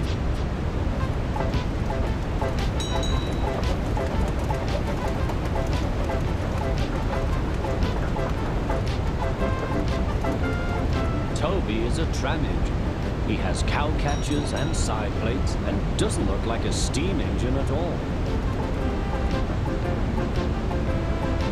He takes trucks from farms and villages to the main line and is cheerful to everyone he meets.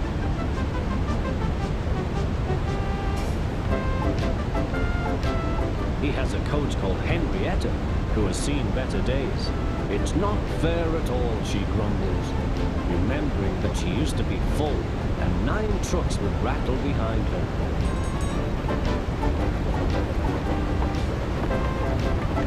Now there are only 3 or 4, but the farms and factories send their goods mostly by lorry. Toby is always careful. The cars, buses and lorries often have accidents. Toby hasn't had an accident for years. The buses are crowded and Henrietta is empty.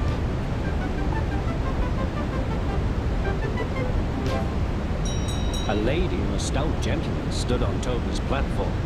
He was, of course, the Fat Controller, but Toby didn't know this yet. "Come on, Grandfather," cried the children. "Do look at this engine." "That's a tram engine, Stephen," said the Fat Controller. "Is it electric?" asked Bridget. "Whoosh!" hissed Toby. "Shh, shh," said her brother. "You've offended him." "But trams are electric, aren't they?" "They are mostly, but this is a steam tram." "May we go in it, Grandfather? Please?" "Stop," said the Fat Controller to the guard. They all scrambled into Henrietta. "Hip, hip, hooray!" chanted Henrietta. But Toby did not sing. "Electric indeed! Electric indeed!" he snorted. He was very hurt. "What is your name?" asked the Fat Controller. "Toby, sir." "Thank you, Toby, for a very nice ride." "Thank you, sir," said Toby. He felt better now.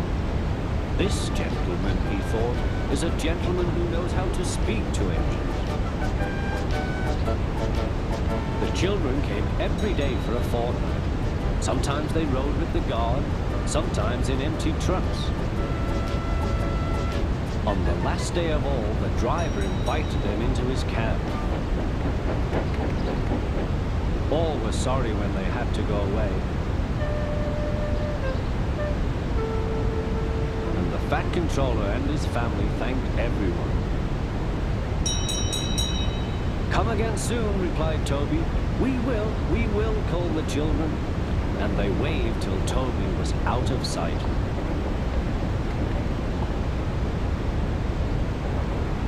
The months passed. Toby had few trucks and fewer passengers.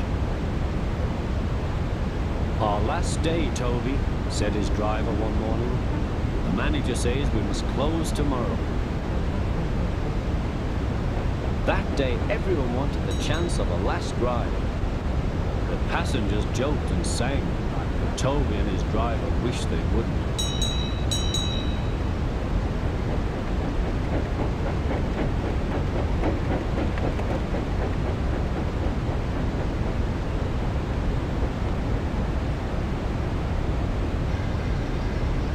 "Goodbye, Toby," said the passengers afterwards.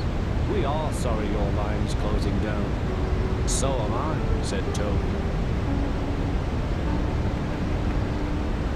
Nobody wants me, Toby thought, and went unhappily to sleep.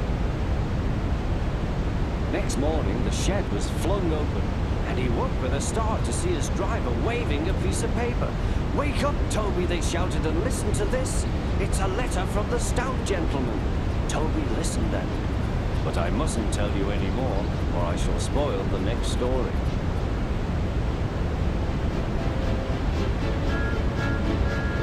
Thomas the Tank Engine has worked his branch line for many years and knows it very well.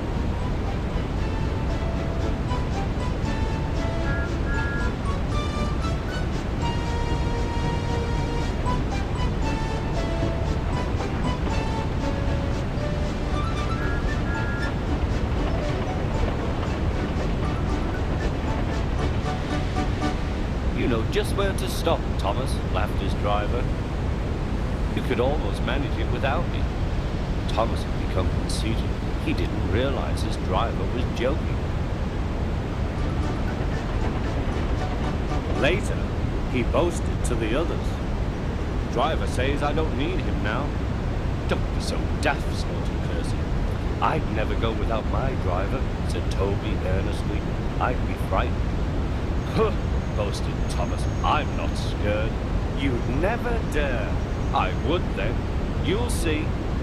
The next morning, the firelight appeared. Thomas drowsed comfortably as the warmth went through his boiler. Percy and Toby were still asleep. Thomas suddenly remembered. Silly stick in the muds, he chuckled. I'll show them. Driver said I could manage without him. I'll just go out. Then I'll stop and wheesh. That'll make them jump. Thomas thought he was being clever. Really, he was only moving because a careless cleaner had meddled with his controls. He soon found his mistake. He tried to whee, but he couldn't. He tried to stop, but he couldn't. He just kept rolling along.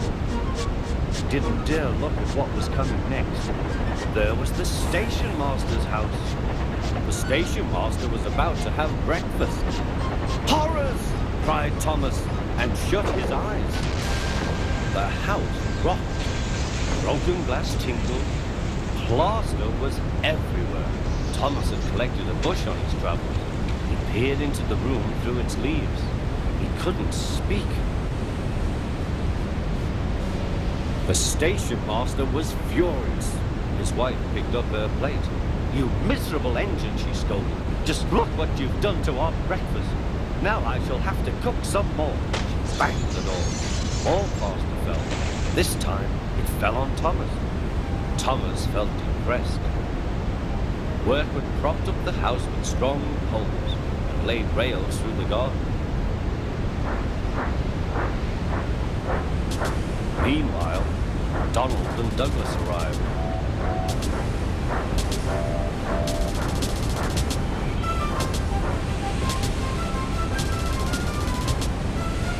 Don't fash yourself, Thomas. We'll soon have you back on the rails, they laughed.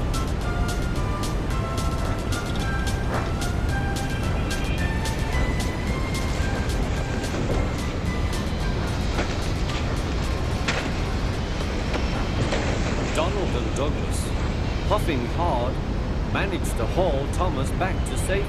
Bits of fencing, the bush, and a broken window frame festooned his front, which was badly twisted. The twins laughed and left him. Thomas was in disgrace. There was worse to come. You are a very naughty engine. I know, sir. I'm sorry, sir. Thomas's voice was muffled behind his bush. You must go to the works and have your front mended. It will be a long job. Yes, sir. Meanwhile, a diesel rail car will do your work. The diesel, sir? Thomas spluttered. Yes, Thomas. Diesels always stay in their sheds till they are wanted. Diesels never gallivant off to breakfast in station masters' houses.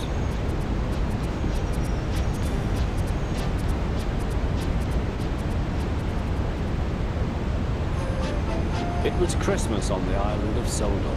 All the engines were working hard. Thomas and Toby were busy carrying people and parcels up and down the branch line.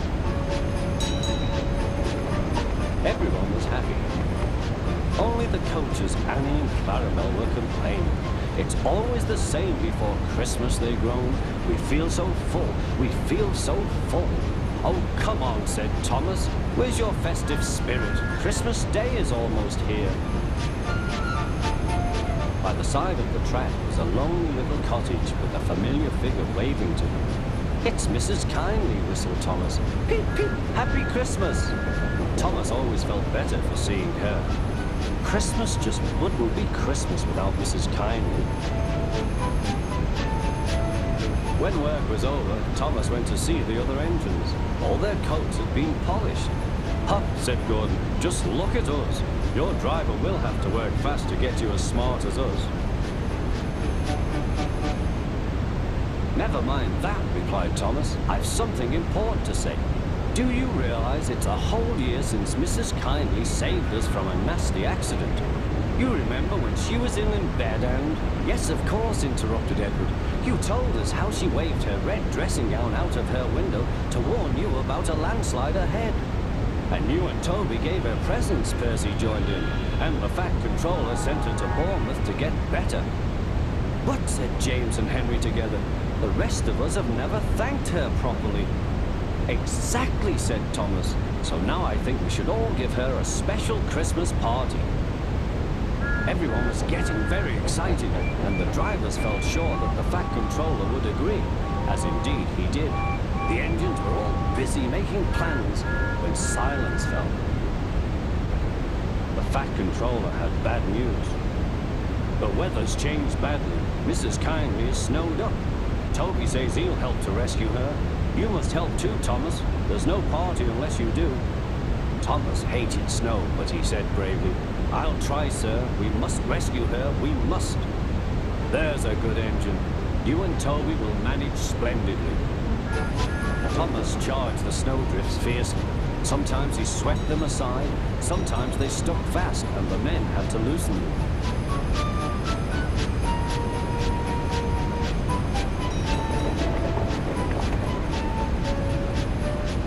But at the cutting near the cottage, they could go no further. Look at that, exclaimed Thomas's fireman. Peep, peep, peep, here we are, whistled Thomas. An answering wave came from an upstairs window. Then they heard a familiar sound. That's Terence, said Thomas. He's come to help too. Sure enough, Terence had a snowplow and was working hard to clear a path to the railway line in safety. At long last, the rescue was complete. Percy took the tired workmen home. Terence said goodbye to Mrs. Kindly and promised to take care of her cottage as he watched them all set off. The engines made good time. No more snow had fallen, but the yard was dark. Thomas's heart sank. Suddenly, all the lights went on. What a marvelous sight awaited Mrs. Kindly. Well done, said the Fat Controller. I'm really proud of you all. Mrs. Kindly especially thanked the smaller engines. Thomas and Toby are old friends, she said. And now, Percy, you are my friend too. Percy was very pleased. 3 cheers for Mrs. Kindly, he called. Peep, peep, peep. They all whistled. We wish you a Merry Christmas. We wish you a Merry Christmas. We wish you a Merry Christmas and a Happy New Year. Thomas the tank engine and his friends thought it was the best Christmas ever. Mrs. Kindly could think of nowhere she would rather live than here with them on the island of Sodor. Daisy, the diesel rail car's work in the countryside, was full of surprises. She was frightened of bulls and cows, and she remained very lazy and stubborn.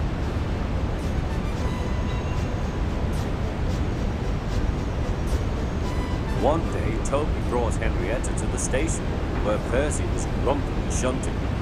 Hello, Percy. I see Daisy's left the milk again. I'll have to make a special journey with it, I suppose. Anyone would think I'd nothing to do, grumbled Percy. Tell you what, replied Toby. I'll take the milk.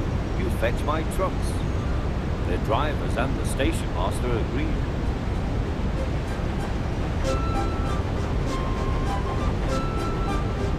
Percy had never been to the quarry before.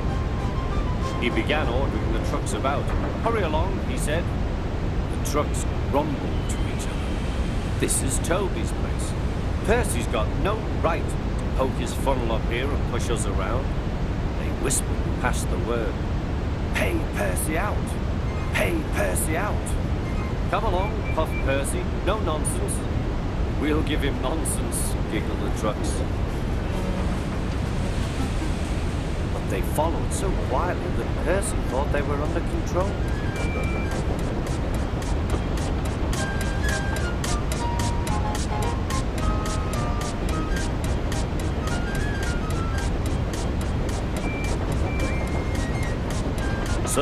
saw a notice ahead. All trains stop to pin down brakes. Beep, beep, beep. Brakes, guard, please. But before he could check them, the truck surged forward. On, they cried. Help, help, whistled Percy. The man on duty at the crossing rushed to warn traffic with his red flag, but was too late to switch Percy to the runaway side. Frantically trying to grip the rails, Percy slid into the yard. Beep, beep! Look out!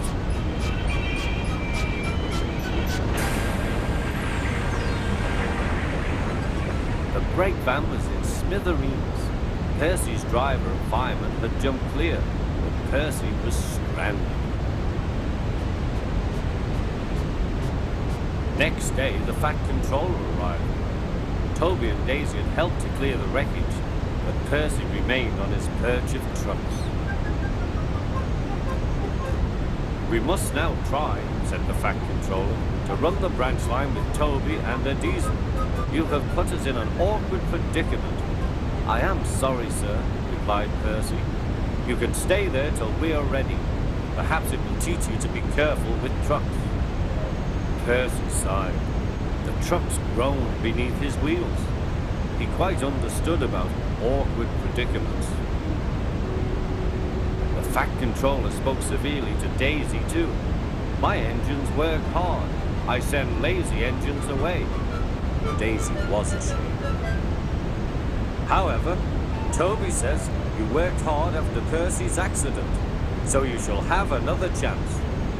Thank you, sir, said Daisy. I will work hard, sir. Toby says he'll help me. Excellent. What Toby doesn't know about branch line problems isn't worth knowing.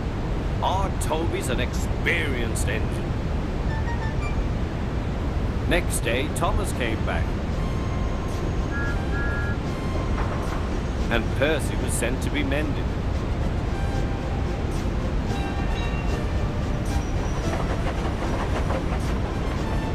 Annie and Clarabelle were delighted to see Thomas again, and he took them for a run at once.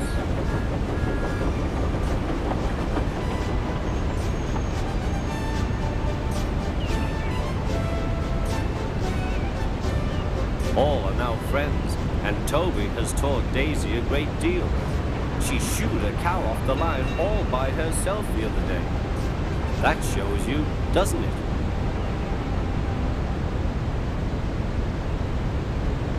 James was enjoying his life on the island of Sodor, but he still had a lot to learn. You're a special mixed traffic engine, said the Fat Controller. You can pull coaches or trucks quite easily, but you must learn by your mistakes. James knew what the Fat Controller meant. He could well remember that dreadful accident on his first day. Be careful with the coaches, James, said Edward. They don't like being bumped. Everyone came to admire James. I'm a really splendid engine, he thought, and suddenly let off steam. A shower of water fell on the Fat Controller's nice new top hat. Just then the guard blew his whistle, and James thought they had better go. Go on, he puffed to Edward. Don't push, replied Edward. The coaches were grumbling too. Don't go so fast, but James didn't listen.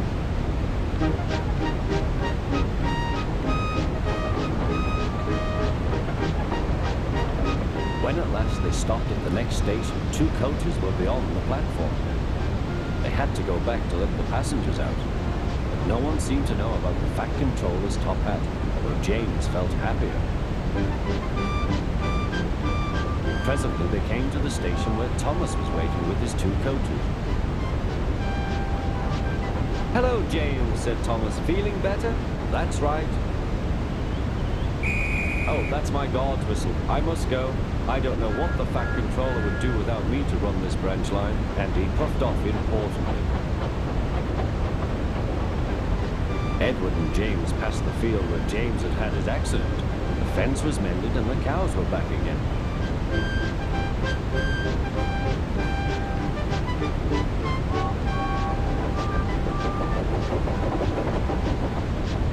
They ended their journey and rested before setting off for home.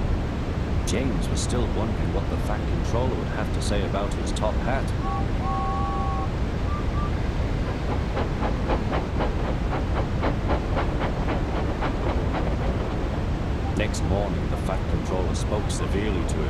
If you can't behave, I shall take away your red coat and have you painted blue.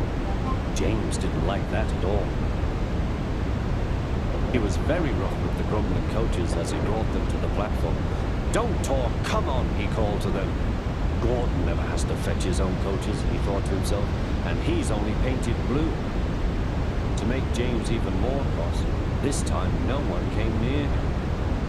"I'll show them," he thought. "They think Gordon is the only engine who can pull coaches."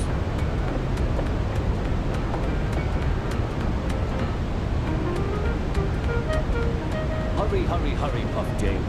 "You're going too fast, you're going too fast," replied the coaches. James laughed and tried to go faster, but the coaches wouldn't let him.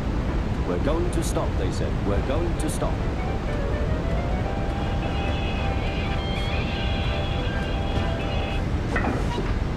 "What's the matter?"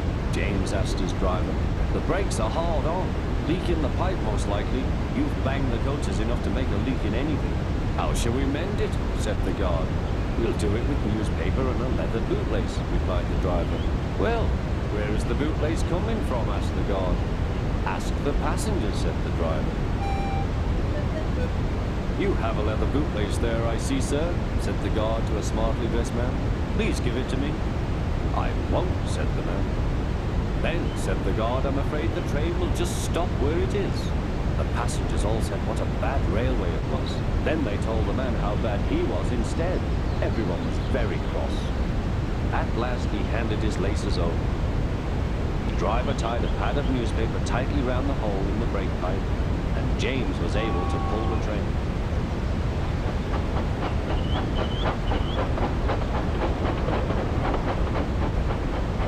But he was a sadder and wiser James, and took care never to bump coaches again.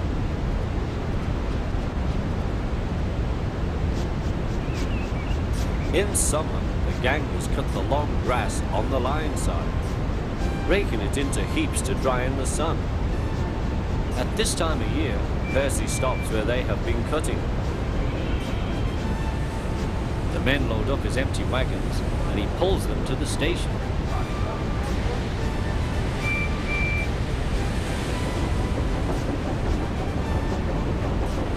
Toby then takes them to the hills for the farmers to feed their stock.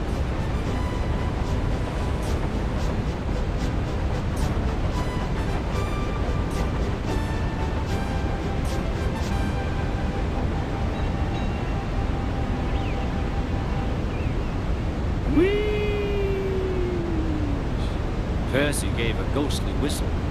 "Don't be frightened, Thomas," he laughed. "It's only me. Your ugly phiz is enough to frighten anyone," said Thomas. "You're like..." "Ugly indeed, I am. A green caterpillar with red stripes," continued Thomas firmly. "You crawl like one too." "I don't. Who's been late every afternoon this week?" "It's the hay." "I can't help that," said Thomas. "Time's time, and the fat controller relies on me to keep it. I can't if you crawl in the hay till all hours." "Green caterpillar indeed," fumed Percy. He set off to collect some hay to take to the harbour. "Everyone says I'm handsome, or at least nearly everyone.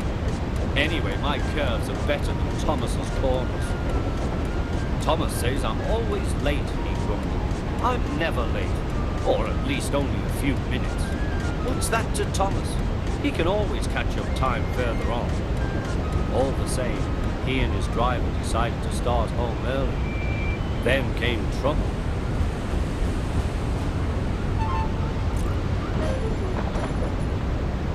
A crate of treacle was upset all over Percy. Percy was cross. He was still sticky when he puffed away. The wind was blowing fiercely. "Look at that!" exclaimed the driver. The wind caught the piled hay, tossing it up and over the track. The lion climbed here. "Take a run at it, Percy," his driver advised. Percy gathered speed, but the hay made the rails slippery, and his wheels wouldn't grip. Time after time he stalled with spinning wheels, and had to wait till the line ahead was cleared before he could start again. Everyone was waiting. Thomas seethed impatiently. 10 minutes later, I warned him, passengers will complain, and the fat controller. Then they all saw Percy. They laughed and shouted.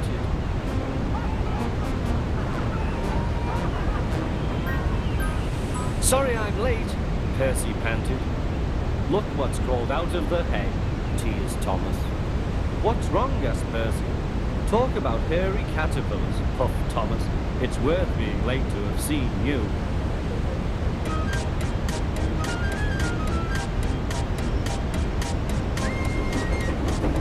When Percy got home, his driver showed him what he looked like in a mirror. Bust my buffers! No wonder they all laughed. I'm just like a woolly bear. Please clean me before Toby comes. But it was no good. Thomas told Toby all about it.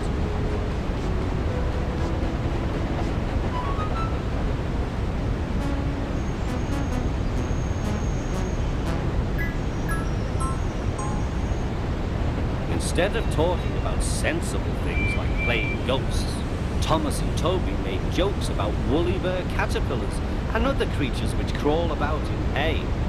They laughed a lot, but Percy thought they were really being very silly indeed.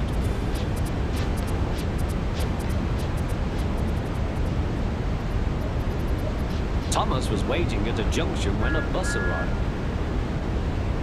Hello, said Thomas. Who are you? I'm Bertie. Who are you?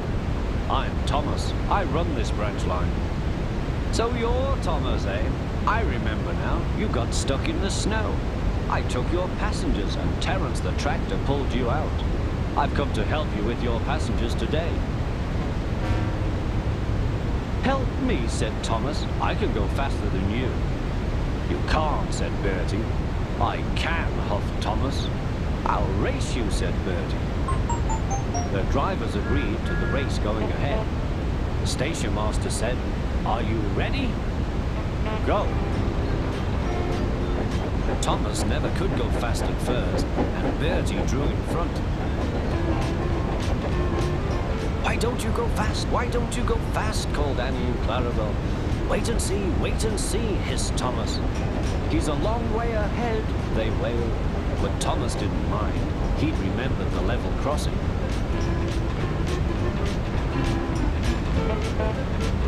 There was Bertie fuming at the gates, while they sailed gaily through. Goodbye, Bertie, called Thomas.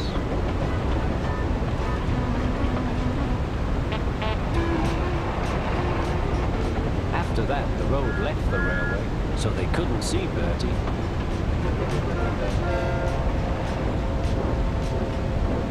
Then they had to stop at the station to let off passengers. Peep, peep, peep! Quickly, please, called Thomas. And off they went again. Come along, sang Thomas. We're coming along, sang Annie and Clarabel. Hurry, hurry, hurry, panted Thomas. Then he looked ahead. There was Bertie tooting triumphantly on his horn. Oh, dearie me, groaned Thomas. Steady, Thomas, said his driver. We'll beat Bertie yet.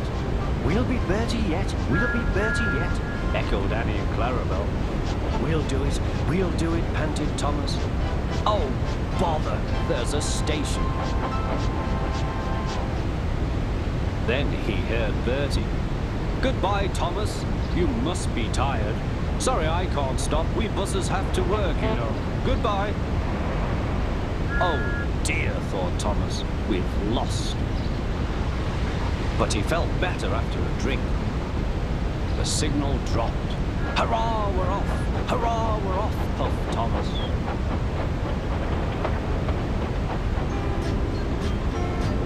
As they crossed the bridge, they heard an impatient honk, honk. There was Bertie waiting at the traffic lights.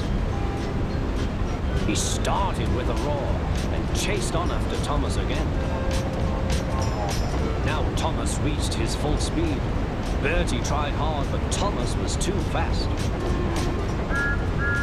Whistling triumphantly, he plunged into the tunnel, leaving Bertie toiling far behind.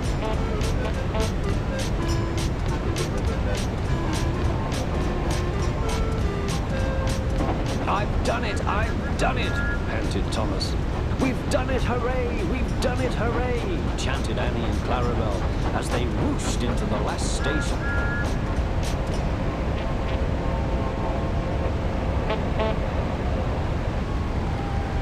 Everyone was there to celebrate Thomas's victory, but they gave Bertie a big welcome too.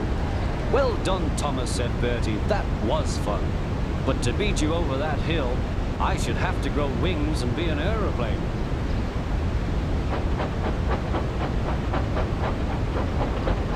They now keep each other very busy. They often talk about their race, but Bertie's passengers don't like being bounced like peas in a frying pan.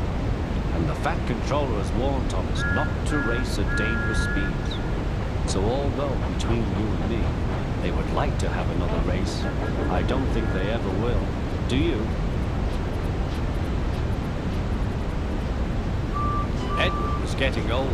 His bearings were worn, and he clanked as he puffed along. He was taking empty cattle trucks to a market town. The sun shone, birds sang.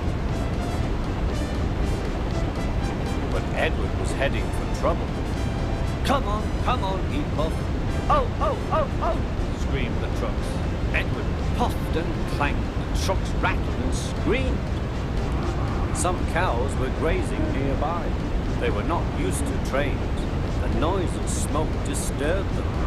As Edward clanked by, they broke through the fence and ran across the line. A coupling was broken, and some trucks were left behind. Edward felt a jerk but didn't take much notice. He was used to trucks. Bother those trucks, he thought. Why can't they come quietly? He was at the next station before either he or his driver realized what had happened. When Gordon and Henry heard about the accident, they laughed and boasted. Fancy allowing cows to break his train. They wouldn't dare do that to us. We'd show them. Toby was cross. You couldn't help it, Edward.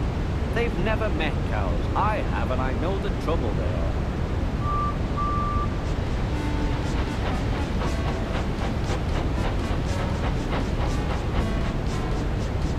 Sundays later, Gordon rushed through Edward Station. Hoop, hoop, behind the cows.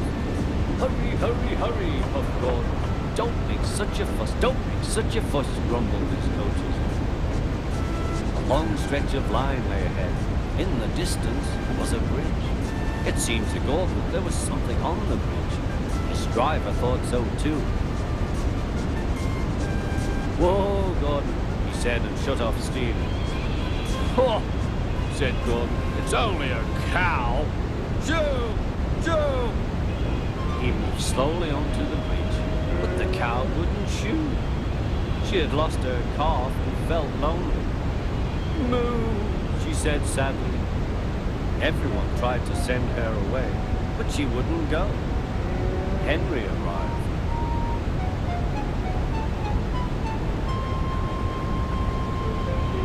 What's this? A cow? I'll soon settle her. Be off, be off. Moo, said the cow. Henry backed away nervously. I don't want to hurt her.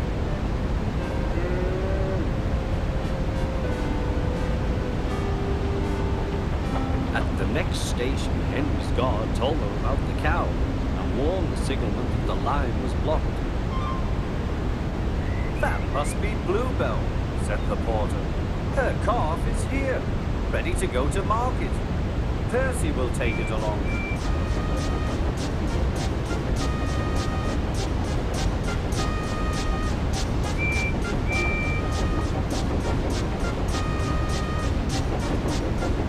At the bridge, Bluebell was very pleased to see her calf again, and the porter led them away.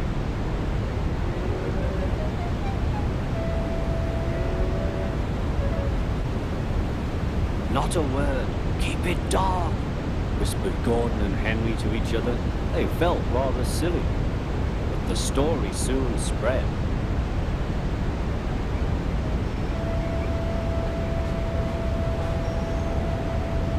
well, well, chuckled Edward. Two big engines afraid of a cow? Afraid? Rubbish, said Gordon. We didn't want the poor thing to hurt herself by running up against us. We stopped so as not to excite her. You see what I mean, my dear Edward? Yes, Gordon, said Edward. Gordon felt somehow that Edward saw only too well.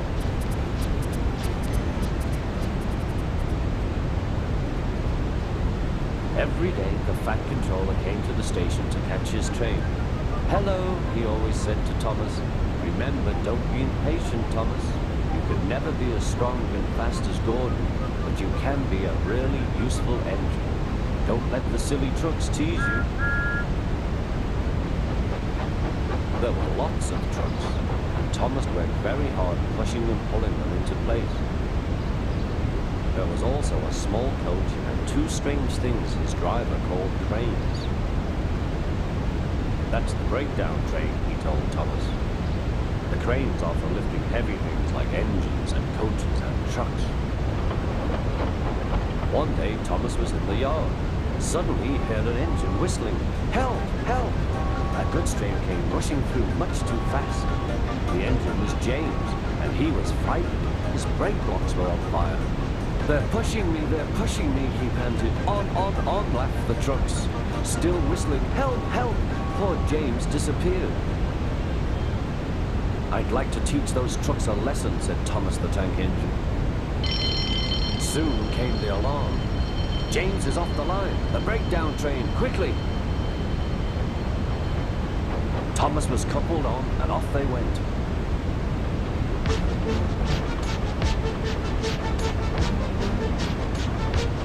Thomas worked his hardest. Hurry, hurry, hurry, he puffed.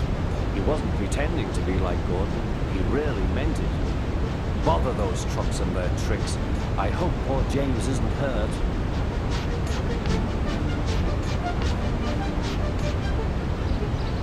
James's driver and fireman were feeling him all over to see if he was hurt. Never mind, James, they said. It wasn't your fault. It was those wooden brakes they gave you. We always said they were no good.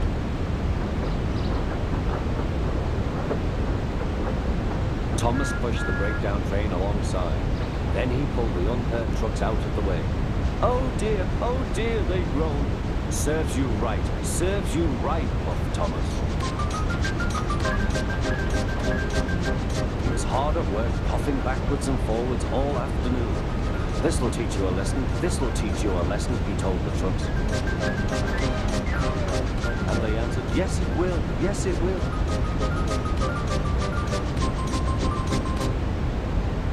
They left the broken trucks, then with two cranes they put James back on the rails.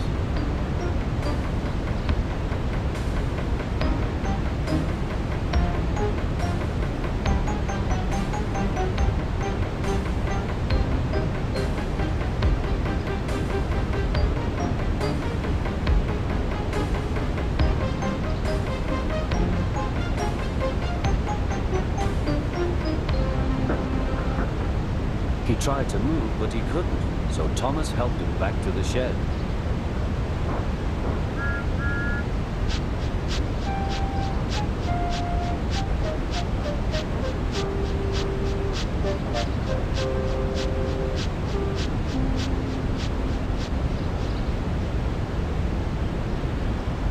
The Fat Controller was waiting anxiously for them.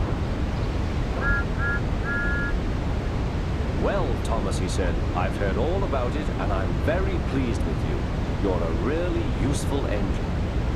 James shall have some proper brakes and a new coat of paint, and you shall have a branch line all to yourself. Oh, thank you, sir, said Thomas. Now Thomas is as happy as can be. He has a branch line and two coaches called Annie and Clara. He puffs proudly backwards and forwards with them all day.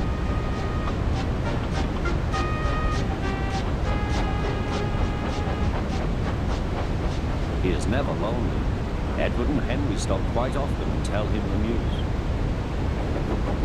Gordon is always in a hurry, but never forgets to say poop poop, and Thomas always whistles peep peep in return.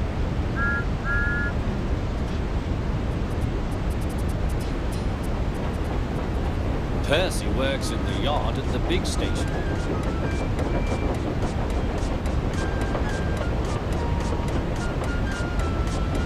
He loves playing jokes, but they can get him into trouble. One morning, he was very cheeky indeed.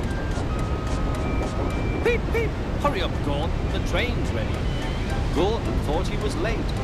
Ha ha ha! Laughed Percy and showed him a train of dirty coal trucks. Gordon thought how to pay Percy out.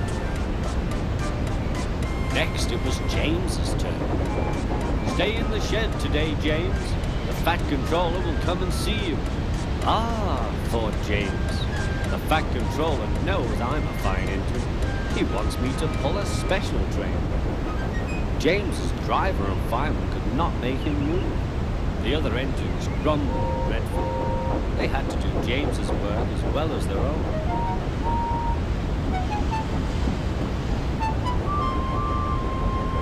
At last the inspector arrived. Show a wheel, James. You can't stay here all day. The Fat Controller told me to stay here. He sent a message this morning. He did not. How could he? He's away for a week. Oh, said James. Oh! Where's Percy? Percy had wisely disappeared. When the Fat Controller came back, he did see James and Percy too. Both engines wished he hadn't. One morning, Percy was careless.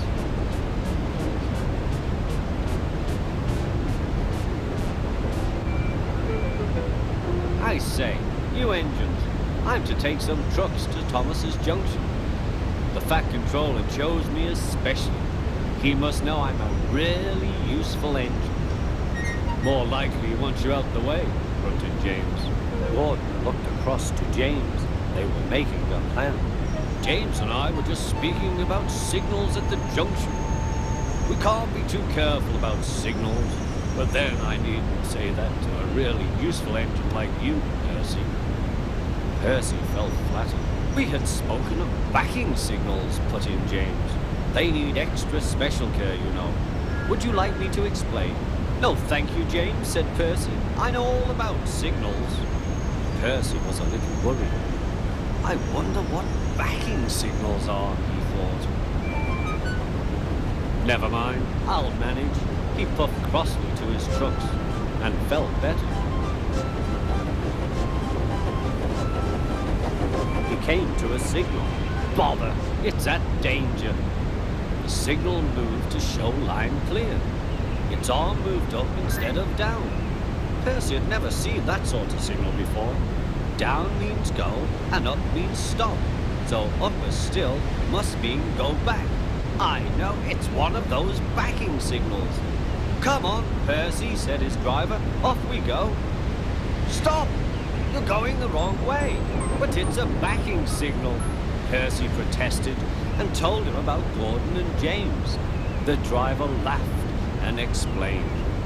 Oh dear, said Percy. Let's start quickly before they see us. He was too late. Gordon saw everything.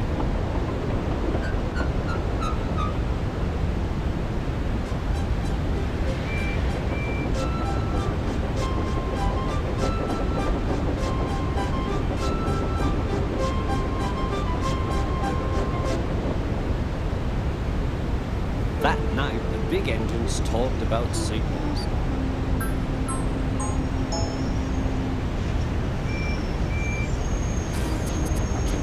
They thought the subject was funny. Percy thought they were being very silly.